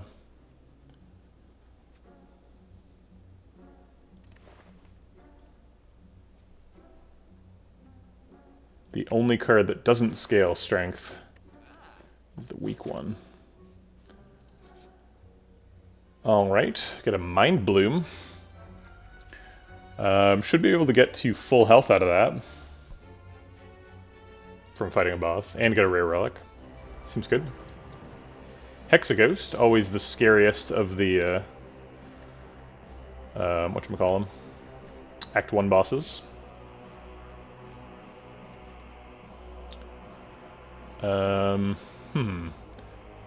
getting rid of Calling Bell, no reason to hold that. I kind of like this hand, though, because we get to Simmering Fury, and we have 6 energy, so we get to play the top 4 energy worth of cards. I guess we want to get to Talk to the Hand. And the only way to do that is getting rid of Simmering Fury.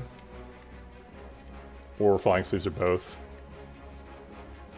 If we get rid of both, we have 6 energy and 0 cost worth of stuff in hand. I guess we can just lucky the lesson learned away, huh? So as long as we can have 3 extra energy, which we already do. We have 4 extra energy currently, so we'd get to play the defend as well. Don't need that. Oh, meditate does stop. Yeah, that's right. Okay, so we have to scry the meditate away, which means we want to get rid of exactly 1 card.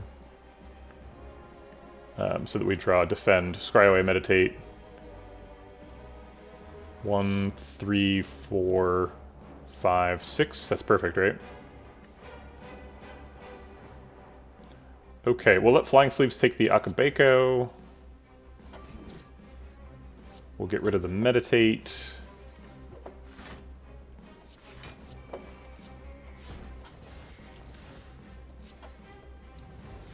And develop Talk to the Hand. Okay.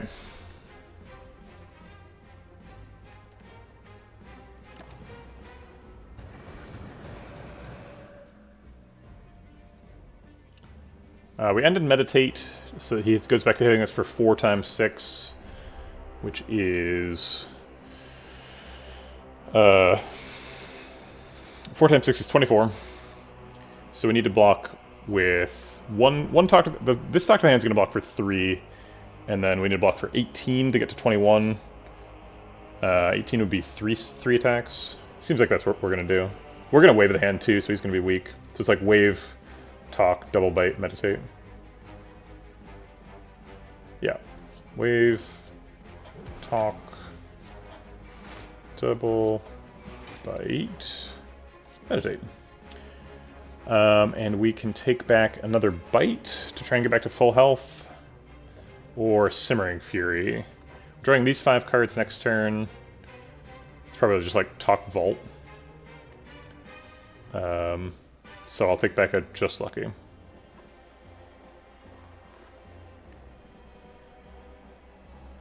Or it could be Simmering Fury Vault. We don't really need the Talk to the Hand. Simmering Fury Vault lets us draw up to Tantrum next turn. Yeah, let's do that. Oh, we get 2 cards, so I guess I'll take the Just Lucky as well.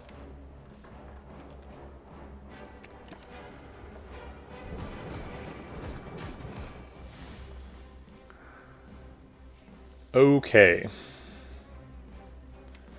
Just Lucky gets rid of a bite if we don't want it. Then we drop to Flying Sleeves. I think I'd rather have a bite than a Flying Sleeve, so I'll just keep the bite. I'll still play it though.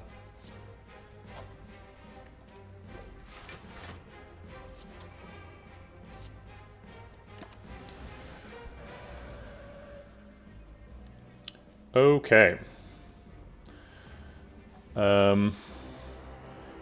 Flurry's getting played twice. Time to start looking for a lesson learned, I think. We can't draw it this turn, but we can start looking for it next turn.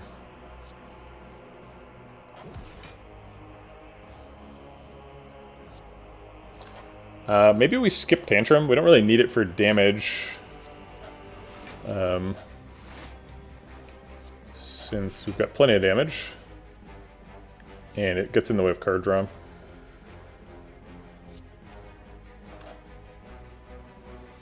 I'll do that in case I draw Lessons Learned and no damage.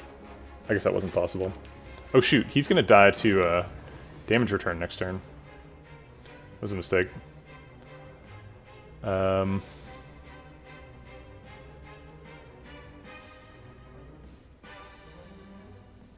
Looks like we're just biting him to death. Yeah, Lessons Learned is way at the bottom. There's no way to get there. Maybe we were supposed to not play the other one. Alright, we still get health.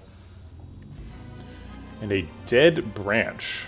There's a Cut Through Fate, been asking for one. Dead Branch generates 2 cards from Deus Ex Machina and 3 cards from Talk to the Hands. Ascender's Bane also. Lesson Learned. Quite a few cards. Interferes with Unseizing Top a little bit.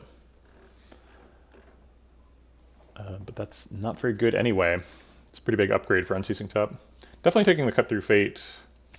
And I'll take the Dead Branch as well. Well, okay. We have to recall here, which I totally forgot about until right now. I was imagining that I was going to upgrade. I will not. Who needs upgrades anyway? We have lesson learned. Okay.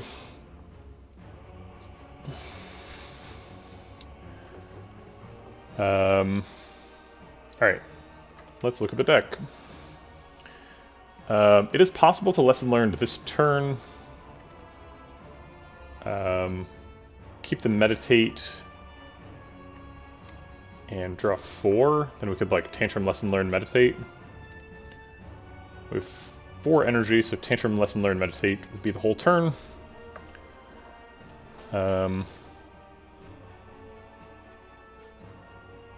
May have just been a little earthquake. Might have just been my house shaking for some reason.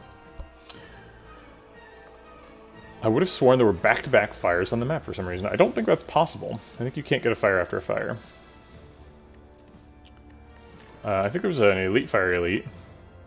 Somewhere? Maybe that was in a different act.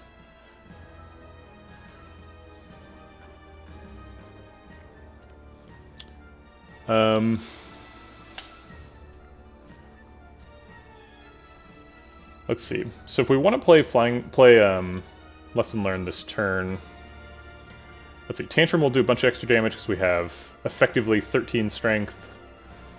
So 16 times 4 is 64. So that's actually too much damage and would just kill a cultist. Oh yeah, they weren't the same path. There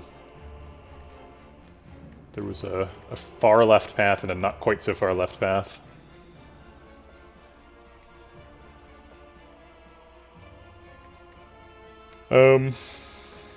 Right, we need to look at this version of the deck. So I'd like to block as well. So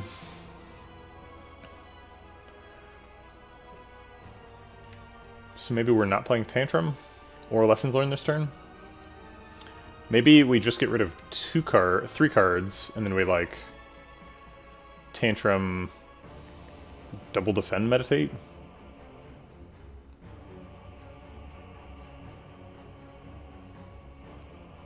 Meditate gets back the weave. Tantrum killing a cultist is pretty neat, so I think I'm going to do that.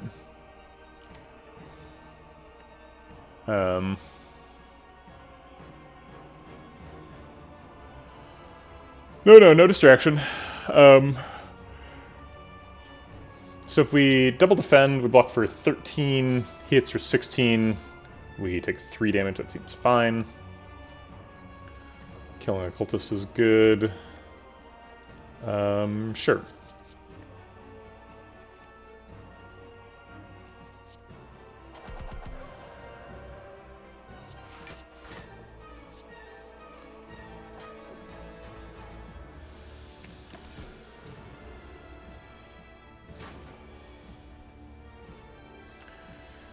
Okay, can we lesson learn this turn? 16, 24, 39. Nope. Oh wait, we have an additional 12. So yes, but we would take 22 damage.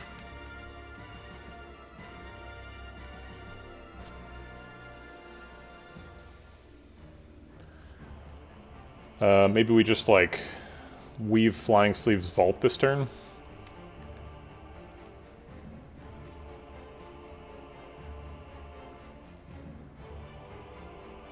But then we're not learning a lesson.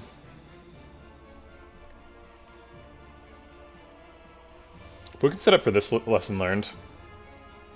It's not impractical.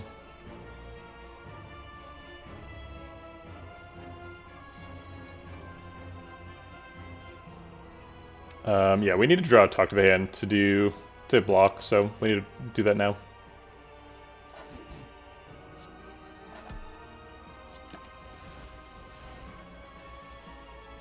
Or Dead Branch could just block for us, generating 2 block cards on the same turn.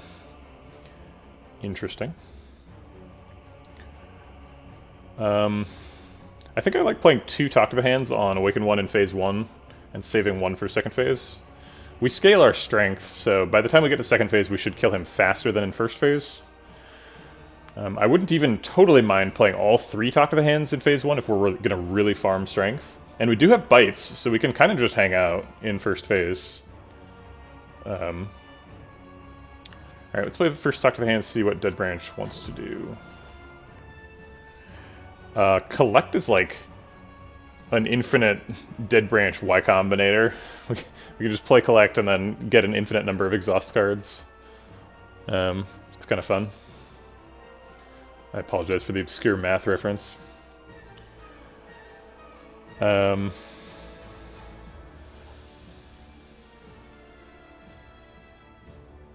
we generate another Talk to the Hand? What cards is Dead Branch not allowed to generate?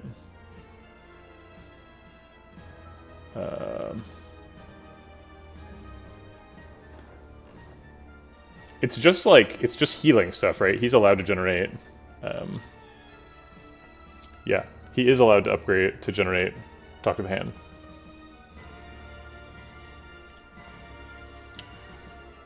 Say he, like Dead Branch has a gender. I guess if it's gonna have a gender, it's gonna be male. It's a big pointy stick.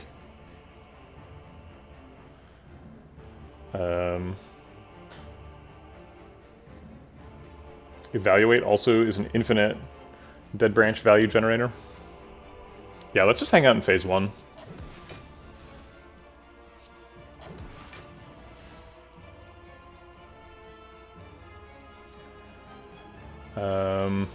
We can, like, Flurry Crescendo. We have a Mental Fortress, too, now. I probably don't want to play the Mental Fortress. We do need to set up Cultist to die to Lesson Learn next turn, and it's only the 10 damage one, although it'll be 13 damage.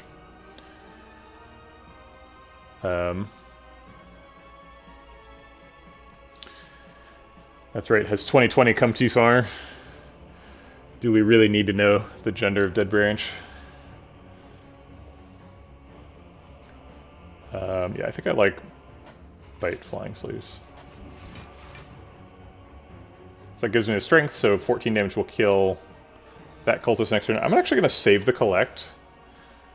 I'm pretty hyped about getting infinite Dead Branch value off that.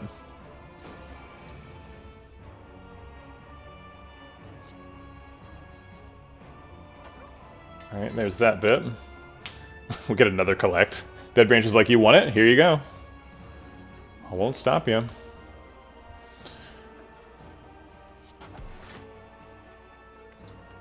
Uh, 8 times 4 is 32. We can't really block for 32. But 2 bites is pretty close. I'll just exhaust this one. I don't need 2 of them. All right.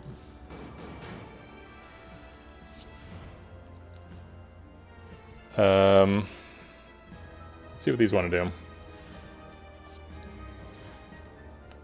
Wallop Blasphemy. Fair enough. We can draw all 7 cards next turn.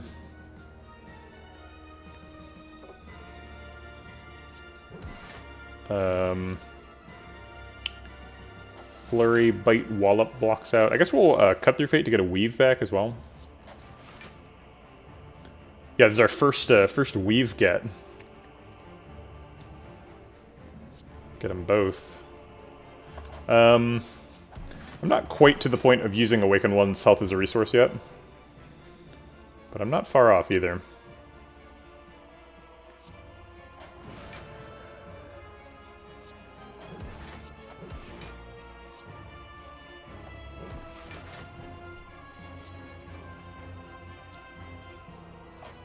And what are we meditating for?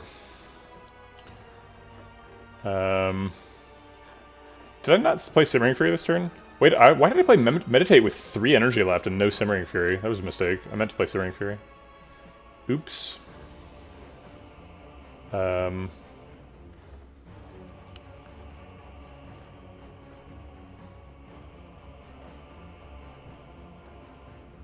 guess I'll take the Cut Through Fate and a Weave.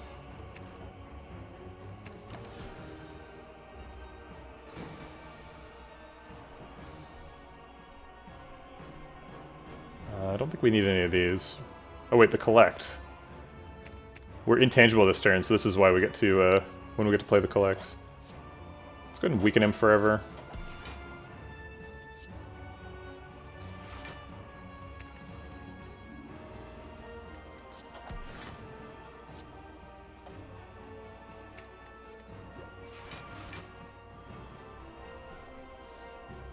Why is the worship beta art praying dead branch? You know why. You understand this joke already. You don't need me to explain it to you. I'm gonna take 2 health instead of 1 dead branch card. Ah, there's my top of the hand. Trap.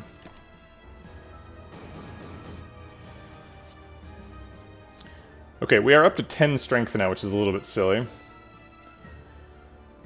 But we're running out of Awaken 1 health. So next time we see a meditate, we're probably killing him on that turn, and then meditating back the talk to the hand. Defend, mostly blocks out. I guess I'll see what this is. It's a wallop. Wallop blocks out.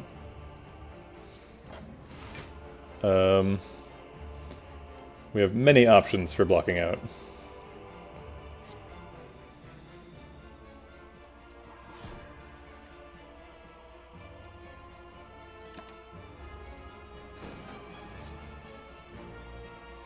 Gotta be careful, we're almost killing him.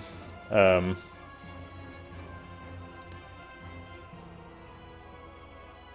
don't think I want to take 16, though. So maybe I just bite, kill him now. Yeah, that seems fine. Is it fine? We've got a protect in hand, so we've got like at least 1 turn where we can kind of block. There's a wallop next turn. Wallop and evaluate if we, Simmering Fury. Oh, there's no Simmering Fury. Why was I thinking I had Simmering Fury? Next turn should be okay with Tantrum Interpiece Wallop.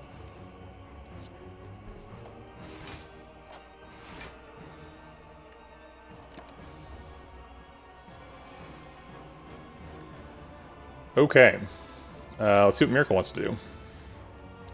Empty Fist. Not very useful.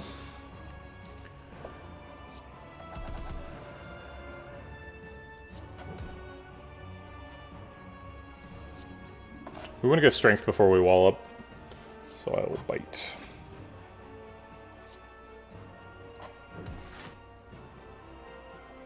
Do we just have lethal? That's a lot of damage.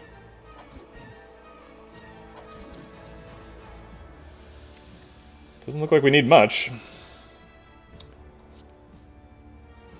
Oh wait, Empty Fist is probably lethal, yeah. 2 health is fine. How's the burner set up? Not great. We could wait a turn, right? Yeah, we'll have lethal next turn with Tantrum.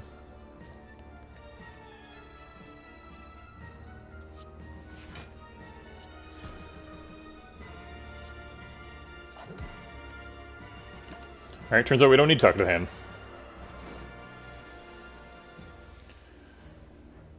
I would love to get 1 more bite, but it doesn't look like we can block for 20, so we have to kill him now.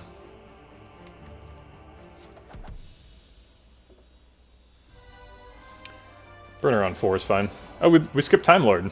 Alright. Cool. Alright. Need to block for 24 on turn 1, and we need to find Wave of the Hand pronto. So we can remove artifact charges and get Talk to the Hands down.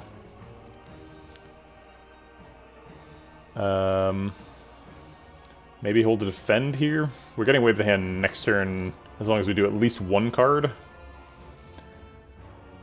If we do 5 cards, we can block for 18. He's hitting for 24. It's not way off.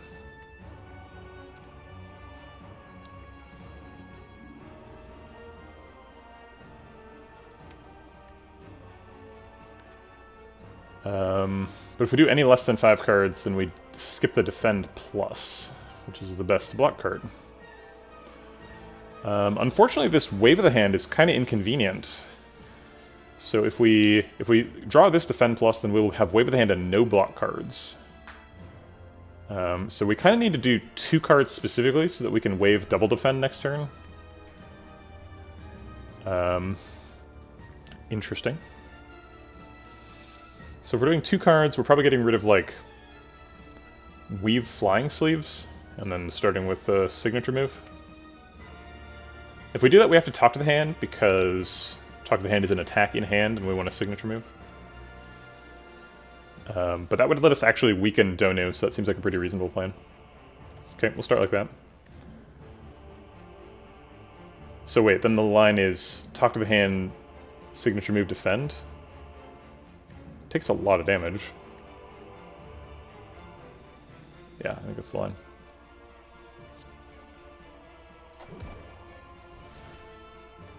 Establishment, huh? I was looking for an establishment a long time ago. Currently it only hits Flying Sleeves. And our only Flying Sleeves is in the discard pile, so it's not mega useful.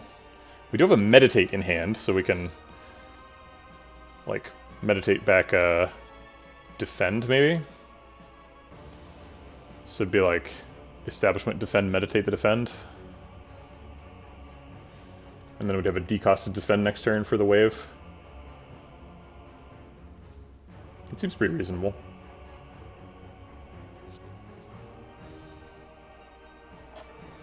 It's very slow, though.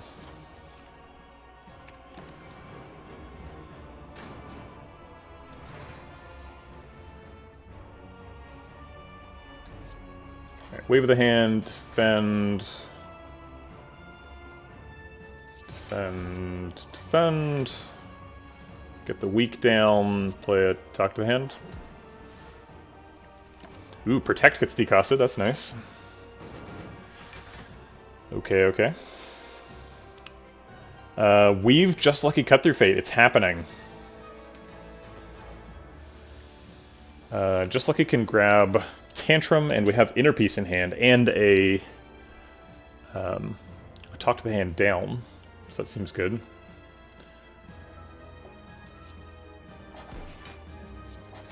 So let's draw the Tantrum. I don't think we want the Bite right now. But Bite next turn seems okay with talk to the hand. So I'll leave it. Oh, Tantrum before Weaves, obviously. For the Demouge. Did Tantrum go on top? It did not.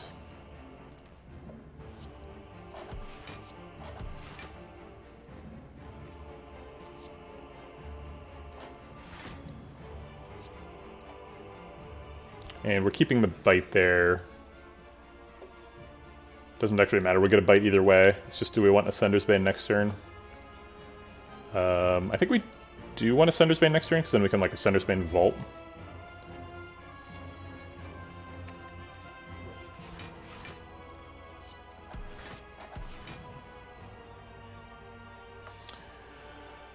Inner Peace blocks out, so we'll hold the Protect, decost that to 0.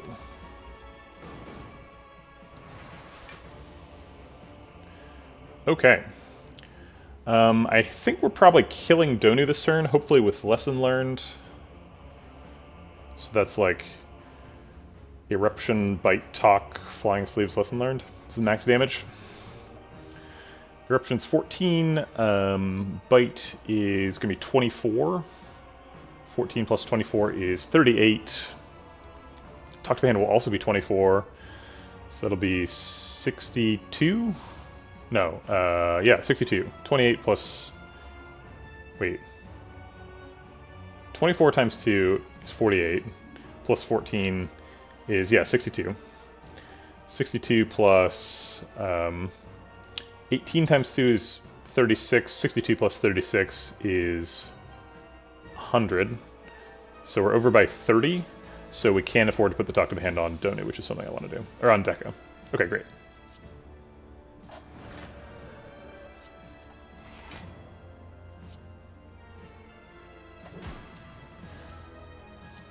A Battle Hymn.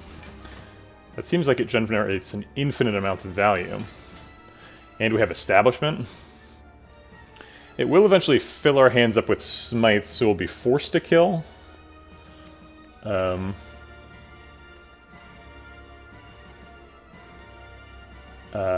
Third Eye gets us 2 Weave's back if we want to do some damage. Third Eye does way more damage right now than Smites do. There's nothing useful to scry, though. We already want all of these cards. Wait, do we? Actually, we don't. We don't want the Simmering Fury.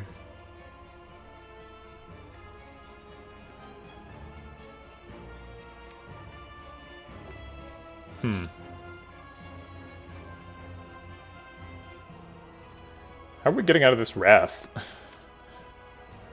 We're gonna Vault next turn. Oh, Meditate. Okay. So we do actually need the Simmering Fury. No, we don't. We're drawing Meditate either way. Okay. Well, let's generate Smites then. A little bit of value. Alright, got 5 energy, so it's gonna be like Simmering Fury, Tantrum, Vault. Okay.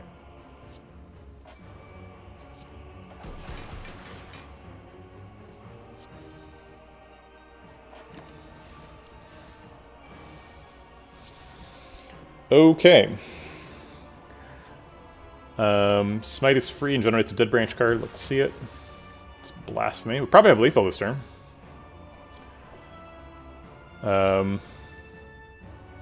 Miracles also generate Dead Branch cards. Third Eye. We have the other lesson learned left, right? Yeah, I would like to learn a lesson in this fight if possible. I'd also like to get full health. So let's play the bites, because they make that happen. We don't have any healing relics, right? Yeah, no healing relics, so getting to full health actually matters quite a bit. Gets us an upgrade in Act 4. Currently he is hitting for 36 total after we meditate, so we need to generate a little bit more block. Ironically, Tantrum is our best way of blocking, but it also does 80 damage. So we're pretty close to killing him if we do that. This one only does 60 damage, but it also blocks for less. I guess Protect is our best way of blocking, huh?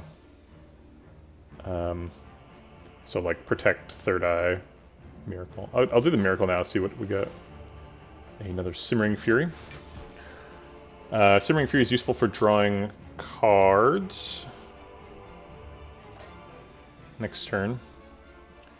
And like Third Eye Meditate blocks out? No, not quite. We take 6 to that. I wish I could Meditate and then Tantrum. Oh well.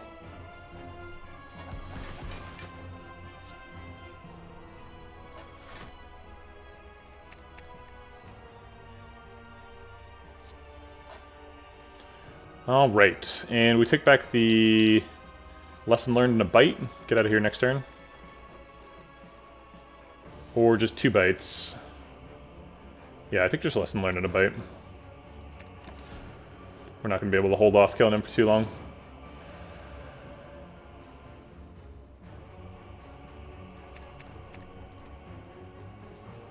Alright, doesn't look like we can fit a bite in because he's too low. He will buff himself, so you can kind of eat his armor forever, but we're not actually very good at blocking, so I'm just going to take an upgrade.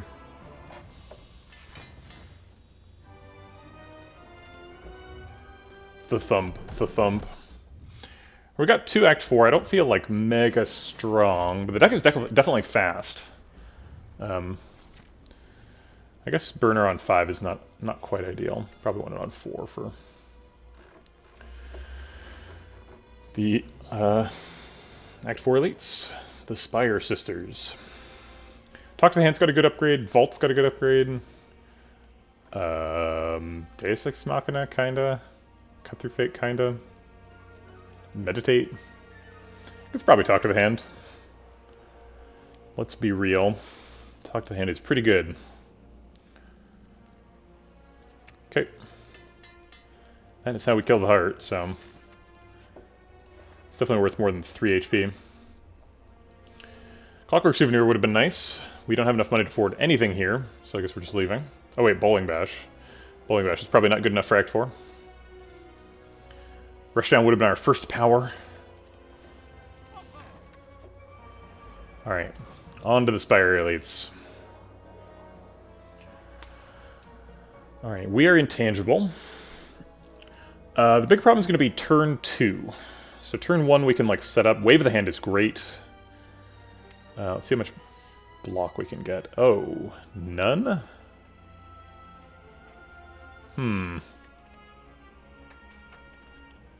We have no way to generate block in the top 10 cards. Wait, do we have 2 Talk to the Hands? We do. Oh wait, nope, that one's the 10th card. We can't get to that.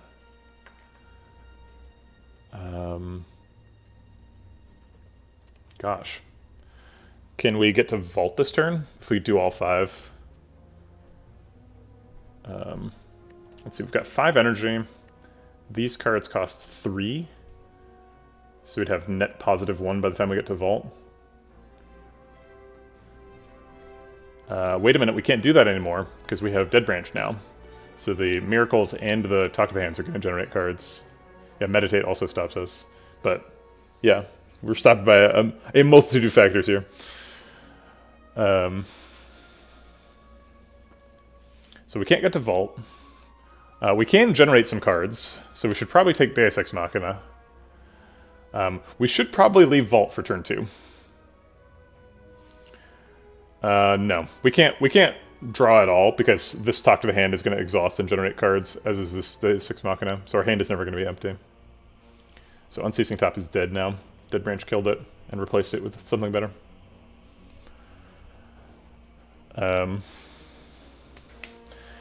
So is it 2 cards or 3? Well, this card definitely wants to go. Simmering Fury seems okay. Let's see. So if we do 2 cards, we draw these 2. We get rid of an artifact charge and we generate 3 cards. And then the next turn we draw these 5, or we draw these 7 if we Simmering Fury. Seems like if we do 3 cards and then we play Simmering Fury, we get to end on Big Meditate. No, we have Vault. Meditates don't matter. So I think just 2 cards is pretty comfy. And Wave of the Hand is useless, right? So there's no reason to hold that.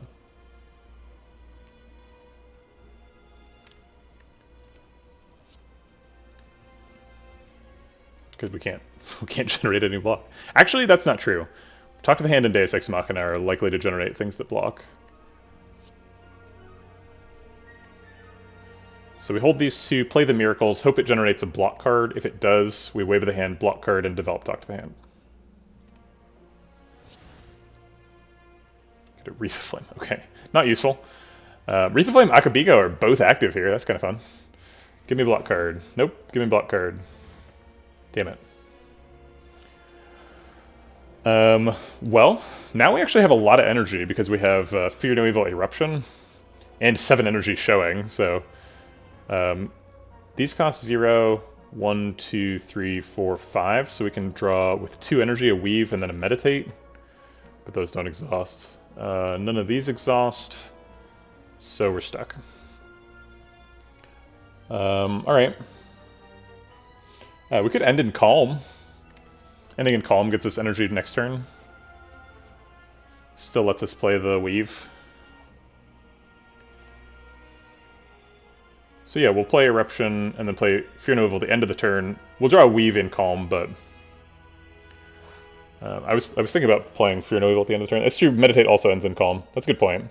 I guess we might as well take the Meditate, right? We're playing 2 Simmering Furies this turn. That's kind of sick.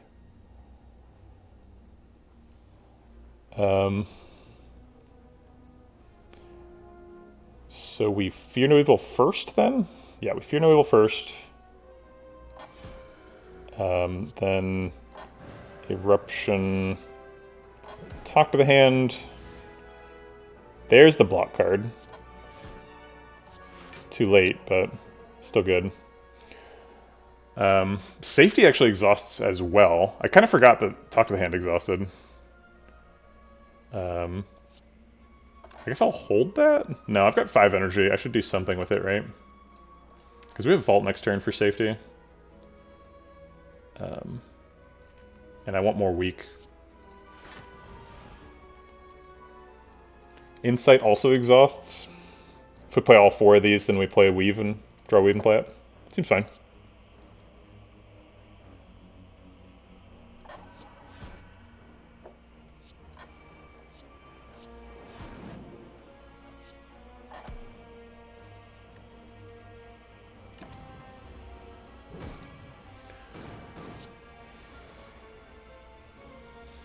Okay. Cut Through Fate could go get Flurry and play it. There's also a Weave in the discard, I think. So that would come back, yep. So it'd be like cut, Weave, Flurry, Vault. Kind of want to get Talk to the Hand down, though. And it'd be like Talk Vault. Cut, Weave, Flurry, Vault is actually a lot of damage. We could actually maybe kill Spire Spear there. Actually, we don't need to Vault. We can just Lessons Learned to kill Spire Spear here. Almost for sure, right?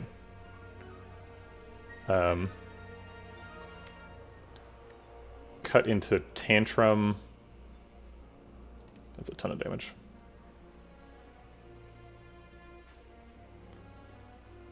Do we use Talk to the Hand on Shield then? Do we block the burn damage with it? I guess we've got to defend as well. So we need to spend 2 energy on Lesson Learned. That does 24 damage. We'll likely have an extra strength when we do that, so it'll do 26. So he'll be at 40 damage for the other one. Are we winning? Feels like we're doing well in this fight so far. So you do 40 damage. Cut Through Fate does 18. Need 22 more. Tantrum would do that. Actually, would it? Yeah, it would. Do exactly 20. So then we'd be able to afford Talk to the Hand? Nope, too expensive. We can do Talk to the Hand if we can do Flurry, Weave. If we do Flurry Weave, this does 16 damage, 16 plus another 12. 16 plus 12 is not as high as 20. Let's see, what do we need? 20? So do 12. Let's do 16. So that's 28 plus 18 is 46. Yeah. And that's enough with the Lessons Learned. And then we can talk backwards. Okay.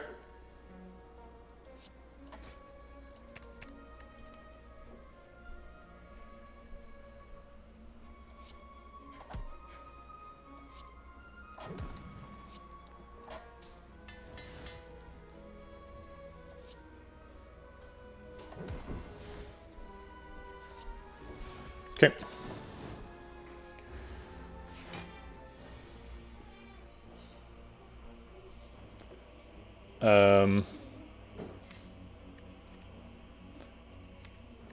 Just Lucky gets weaved twice.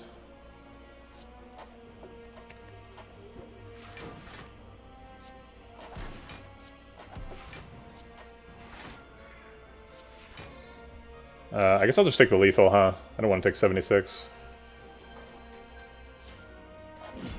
Okay. Good fight. Now we can just have an establishment in the deck. What's the relic behind Melange? Pink flower? It's Violet Lotus, so our calm exits are worth a little bit extra. It's one of the boss relics. It's the Watcher boss relic.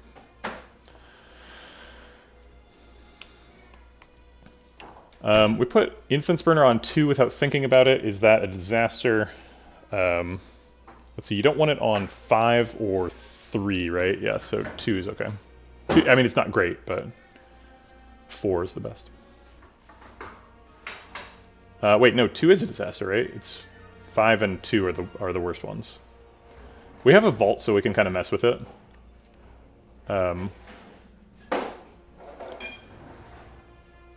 Right, because it's 5 is on turn 1, and then there's 2 turns, so that's 4 and 3. Yeah, so 2 is one of the bad ones. Oops.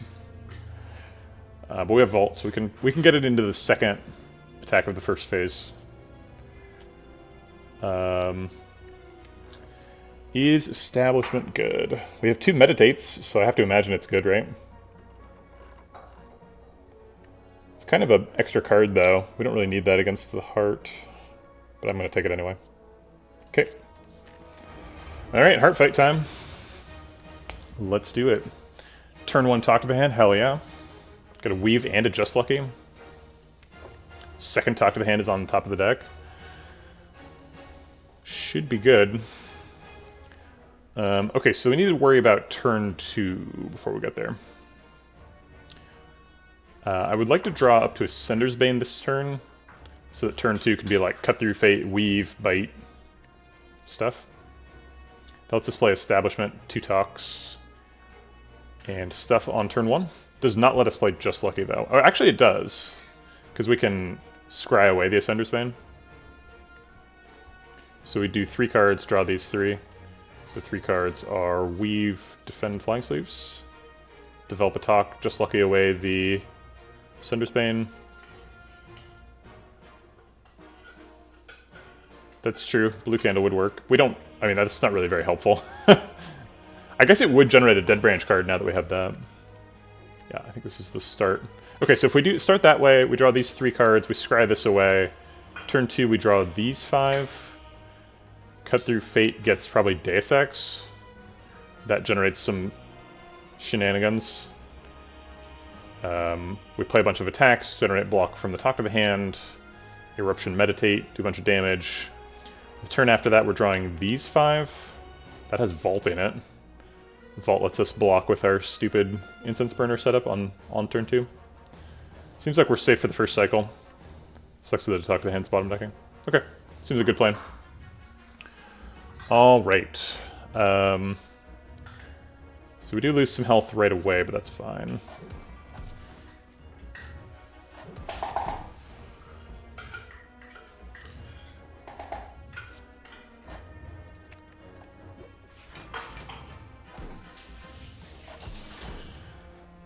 Establishment is always getting played.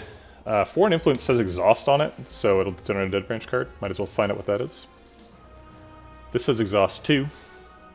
Okay.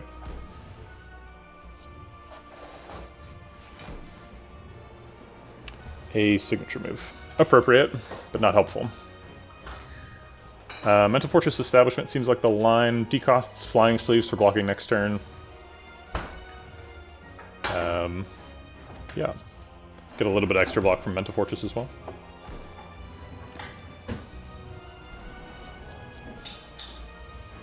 Alright, where did those statuses go? None in the second turn 2 hand. That's nice. It looks like they didn't disrupt our plan for next turn or the Vault turn, which is great. So we can just go through the burn with the Cut Through Fate. So we're just getting a little extra value out of that. We want to play Eruption first, though, right? Yeah.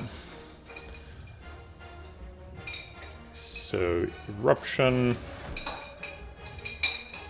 Cut Through Fate draws the energy. Generates a Wave of the Hand. Alright, we're almost certainly doing that, but let's see what the miracle cards are. Judging the Heart, now on the table. Probably won't happen, but, you know, could. Alright, so let's wave and generate a bunch of block. What is this Wheel Kick doing? We draw 2 cards now, gets Signature move out of the way.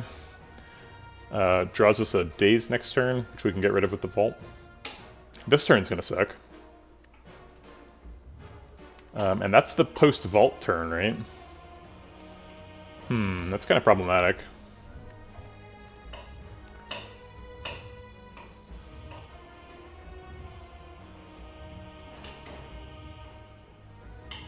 Oh, sorry for talking over the drum solo.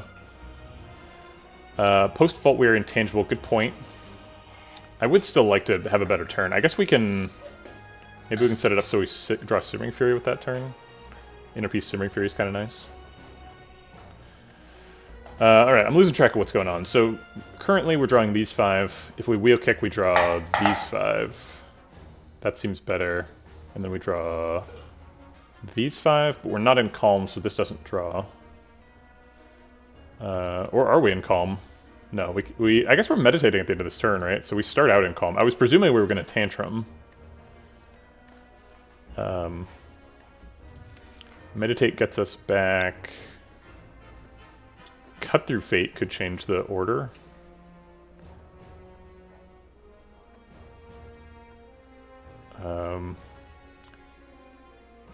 Do like Cut Through Fate Just Lucky for the maximum weave value.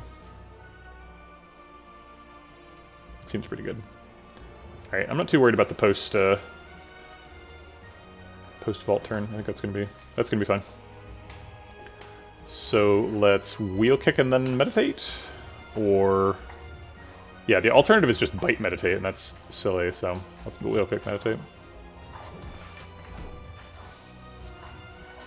I guess we can take back wheel kick and Cut Through Fate too. If we really wanna draw fast. Definitely Cut Through Fate. I guess Just Lucky is kind of a waste, because we have Establishment, so I would like to be decosting something. Wheel Kick seems like the best option. So if we Wheel Kick... the next turn is like Tantrum, Wheel Kick, draw the 2, then Vault, throw them all away. Seems great.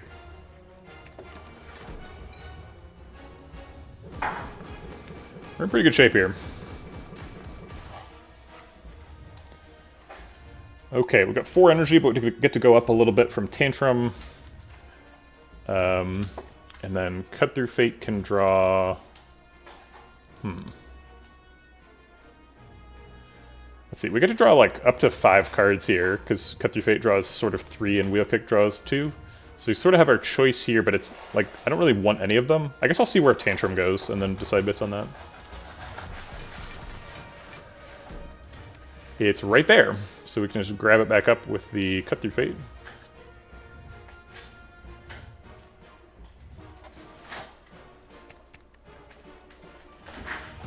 Oh crap, I forgot, I missed a weave there. I think we're damage capping this turn either way, so it doesn't really matter, but...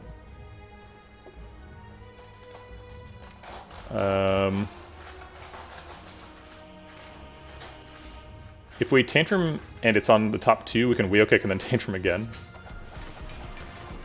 Clearly exceeding a damage cap, but still funny. I guess Bite is also a damage cap here. Whether or not we're damage capping doesn't actually matter. Actually, wait, maybe we're supposed to Bite Inner Piece here, because we can say we don't need Vault to survive this turn. We're already blocked out if we Inner Piece.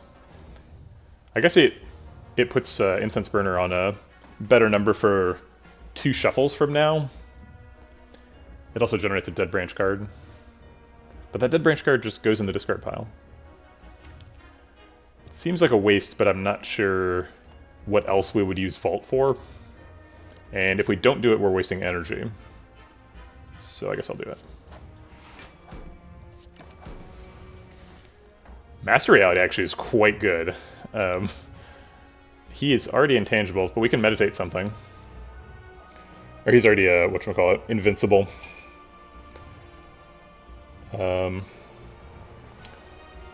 Simmering Fury lets us draw all these. Lining up Talk to the Hand and Tantrum seems nice. Wave of the Hands there too for getting through the artifact charges that are about to come. I'll Flurry Blow to generate some block before we play the other cards. And what are we decosting? I think I want Master Reality back, honestly. Because we're going to generate a card with Talk to the Hand next turn. Void's going to generate a card, so it's Curse of the Bell if we play it with Blue Candle. Give me that Master Reality. Yesterday we failed to kill the heart with a Master Reality deck. Perhaps today will be different.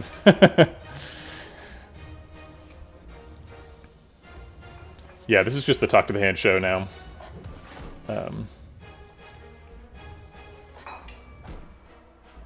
Alright, let's exhaust this card.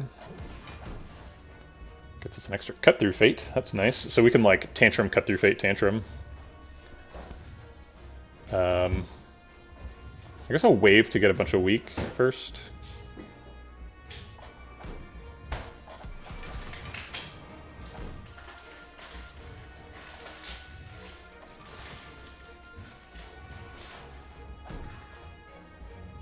That's not how Curse of the Bell works. You're thinking about Necronomic Curse. If we play Curse of the Bell, it just goes away. Just can't be removed from the deck.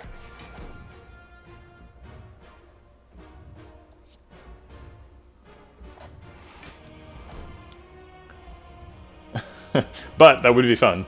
Also, it could generate way more than 66 because we have bites.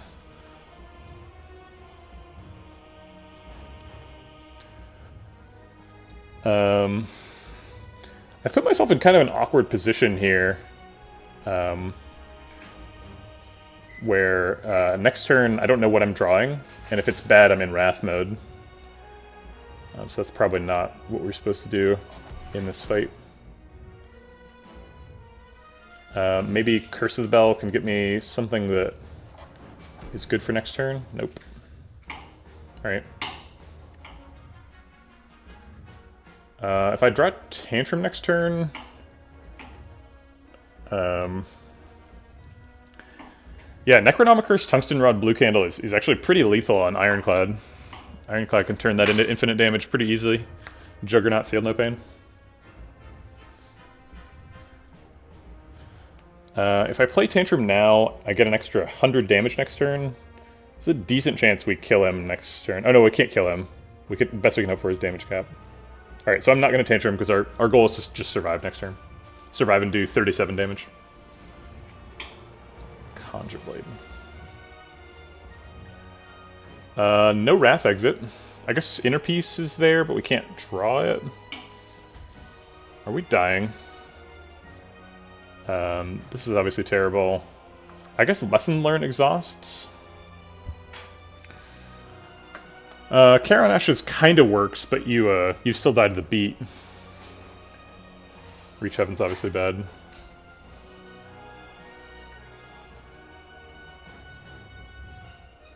Flying Sleeves blocks, so I'll play that.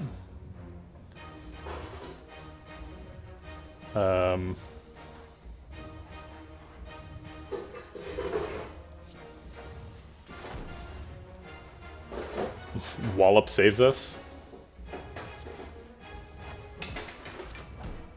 I think that survives, right? 6 times 15 is 90. Yeah, so we survive easily. Conjure Blade for a free card. Is there any zero cost cards? There is, actually. If Conjure Blade generates a Tranquility, we can exit Wrath, because it'll be a Tranquility plus because of Master Reality. Is that the only card? Yes, it is. I think 2 health for a 1 in 100 chance at an out is probably not worth it. I guess it could generate a retain card though that would help us get a kill next turn, because we're not dying this turn even if we play Conjure Blade. So I'll play it for the retain card. All right.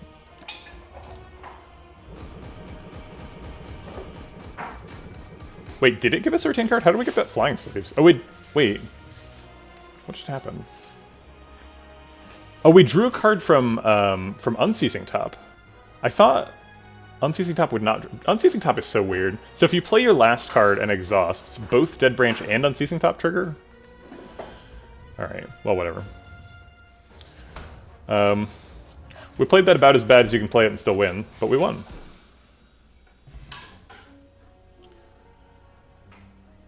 Alright, I'll take that. We're 1-0 for tomorrow.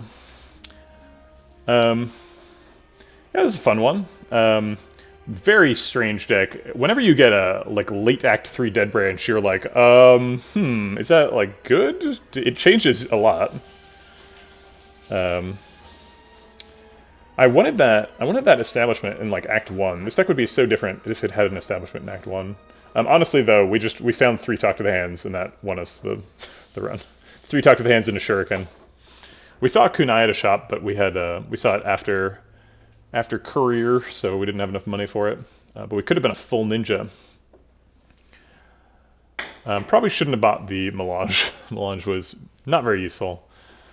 I think probably the most interesting moment in the run was when we saw the first Weave, and we were like, we don't really have any scrying, but Weave is really good in the deck with Talk to the Hands. And then sure enough, after that we were like, Weave, Cut Through Fate, and Dead Branch generated a bunch of scrying cards. So the Weaves ended up being actually phenomenally good. They blocked for a ton with Talk to the Hand. We didn't actually abuse our bites very much. It seems like we could have gotten a lot more value out of both bites and lessons learned. We got a decent number of upgrades from the lessons learned, but we skipped a lot. And there's a lot of fights where we should theoretically be able to get to full health with bites, but we just didn't. And And a lot of that is because we had literally no block. There was no block in the deck other than talk to the hand. It was talk to the hand or, die. And when you're in that situation, you can't really bite to full health because your only way of blocking also kills people. But we rode the lightning. We got there. Figured out the path. Vault, obviously super good. All-star in every deck that it's in because it's a ridiculous card. Double Meditate was really good, especially once we picked up the Establishment. We picked up the Meditate initially because we had I think actually the Meditate was floor 1, so we didn't have anything when we picked the first Meditate. But then we ended up getting a Pressure Points, and we were a Pressure Points deck for a hot minute in Act 1. We did end up removing the Pressure Points from the deck because it's the only card that didn't scale with Shuriken. Kind of struggled through some bad early relics.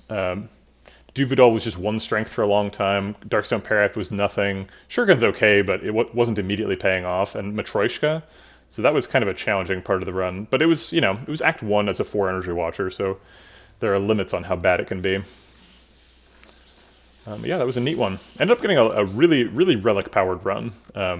Gambling Chip was doing a lot of work. Frozen Eye, Dead Branch, obviously. Violet Lotus. The Duvidal, even. The Mutagenic Strength was getting us through a lot of hallway fights. We had an Incense Burner. So, the cards in the deck almost didn't matter that much. And the cards in the deck were mostly Talk to the Hands. So it was kind of hard to lose.